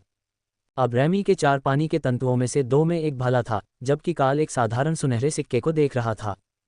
कौशल टोकन एक यादृच्छिक कौशल प्रदान करता है। वह क्या है? ये पवित्र जादू जैसा लगता है, टेसा ने पूछा।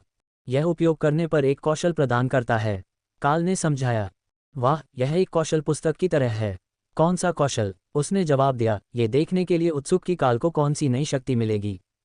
ये ओह नहीं कहता है, ये कहता है कि यह एक यादृच्छिक कौशल प्रदान करता है। कॉबिन ने प्रशंसा में सीटी बजाई। यह एक बहुत बड़ी खोज है।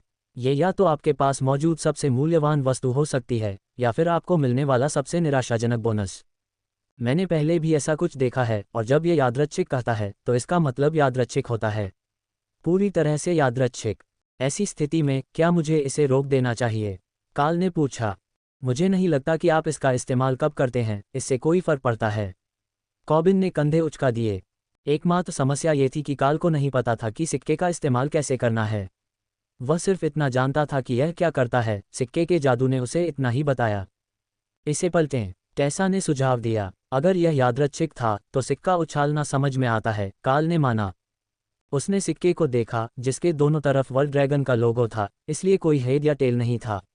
उसने बस उसे पलटा और उसे पकड़ लिया, फिर उसे अपने हाथ के पीछे पलट दिया, जिस तरह से आप हमेशा सिक्का उछालते हैं। कौशल प्राप्त, मौन आंदोलन, कालकोठरी की आवाज़ ने घोषणा की। एक स्काउट के लिए यह बुरी क्षमता नहीं है। एलिस ने उसे बधाई दी। सहमत, टेसा ने संतुष्ट सिर हिलाकर उसे सूचित किया। प्रिंस कॉबिन ने समूह की ओर देखा, जो बहुत पहले ही अपने प्राकृतिक मानव रूप में वापस आ चुके थे। एक बार जब हम प्रवेश द्वार पर पहुंच जाएंगे तो मुझे हम सभी पर जादू कर देना चाहिए, फिर हमें उस शहर से बाहर निकलने का रास्ता ढूंढना होगा और उस परीक्षण से जो उसमें था। हमने यहाँ अच्छा प्रदर्शन किया, लेकिन हमारे सामने अभी भी चुनौतियाँ होंगी। उसने दूसरों को याद दिलाया। काल ने बाहर जाने की तैयारी में सभी जानवरों को दूर रखा और कॉबिन ने उनके भेष तैयार किए। लॉर्ड्स, तुम फिर से सबसे आगे हो। अगर उनके पास कोई सवाल है तो तुम ही हो जो समझ सकते हो, कॉबिन ने निर्देश दिया। स्पेलब्लेड की ओर से इशारा पाकर समूह ने अपने कदमों को पीछे खींचते हुए कालकोठरी से अपना रास्ता बनाया। वे अपने गियर की जांच करने और यह सुनिश्चित करने के लिए प्रवेश मंच पर रुके कि उन्होंने कुछ भी नहीं गिराया है। फिर एक समूह में पोर्टल से होकर सीधे बर्फ से ढकी पहाड़ी पर चले गए। वे पहाड़ों से बाहर थे, असामान्य रूप से ठंडे विसंगति क्षेत्र के किनारे के पास, जहां से उन्होंने शुरुआत की थी, वहां से लगभग 50 किलोमीटर दूर। एक पल के लिए सभी के चेहरे पर भाव शून्य हो गए, जबकि रिफ्रेशिंग लाइटनिंग उछल पड़ी, जैसे कि उन पर हमला हो रहा हो, और फिर वे संभल गए। एलिस ने अपने चारों ओर देखा। हम यहाँ कैसे पहुँचे? काल ने कंधे उचका दिए। जब हम कालकोठरी से निकले तो ये हमें यहाँ ले आए। एक पल के लिए बाकी लोग भ्रमित दिखे और फिर उनके चेहरे पर एहसास हुआ कि रिफ्रेशिंग लाइटनिंग ने उन पर लगाए गए किसी भी स्टेटस इफेक्ट से लड़ाई की, और उनकी यादें वापस आ गईं। अच्छा बचाव, थोर, काल ने अपने साथी को बधाई दी। मैंने तुमसे कहा था कि अब मैं हीला हूँ, थोर ने घोषणा की, जिससे रेमी हंस पड़ा। प्रिंस कॉबिन ने अपनी उंगलियां चटकाईं। अब मैं समझ गया, यही दूसरों के साथ हुआ। वे एक इंस्टेंस में घुस गए, और जब वे आखिरकार इससे बच निकले तो उनकी याददाश्त मिट गई। लेकिन जब हम कालकोठरी से बाहर निकले तो हम सभी एक ही सुरक्षात्मक जादू के अधीन थे और हम याद रखने में कामयाब रहे। लैरी ने उसकी पीठ थपथपाई।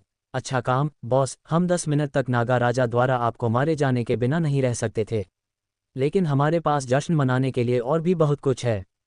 समूह में एक नया कमांडर है। कॉबिन काल की ओर मुड़ा। तो वहाँ है।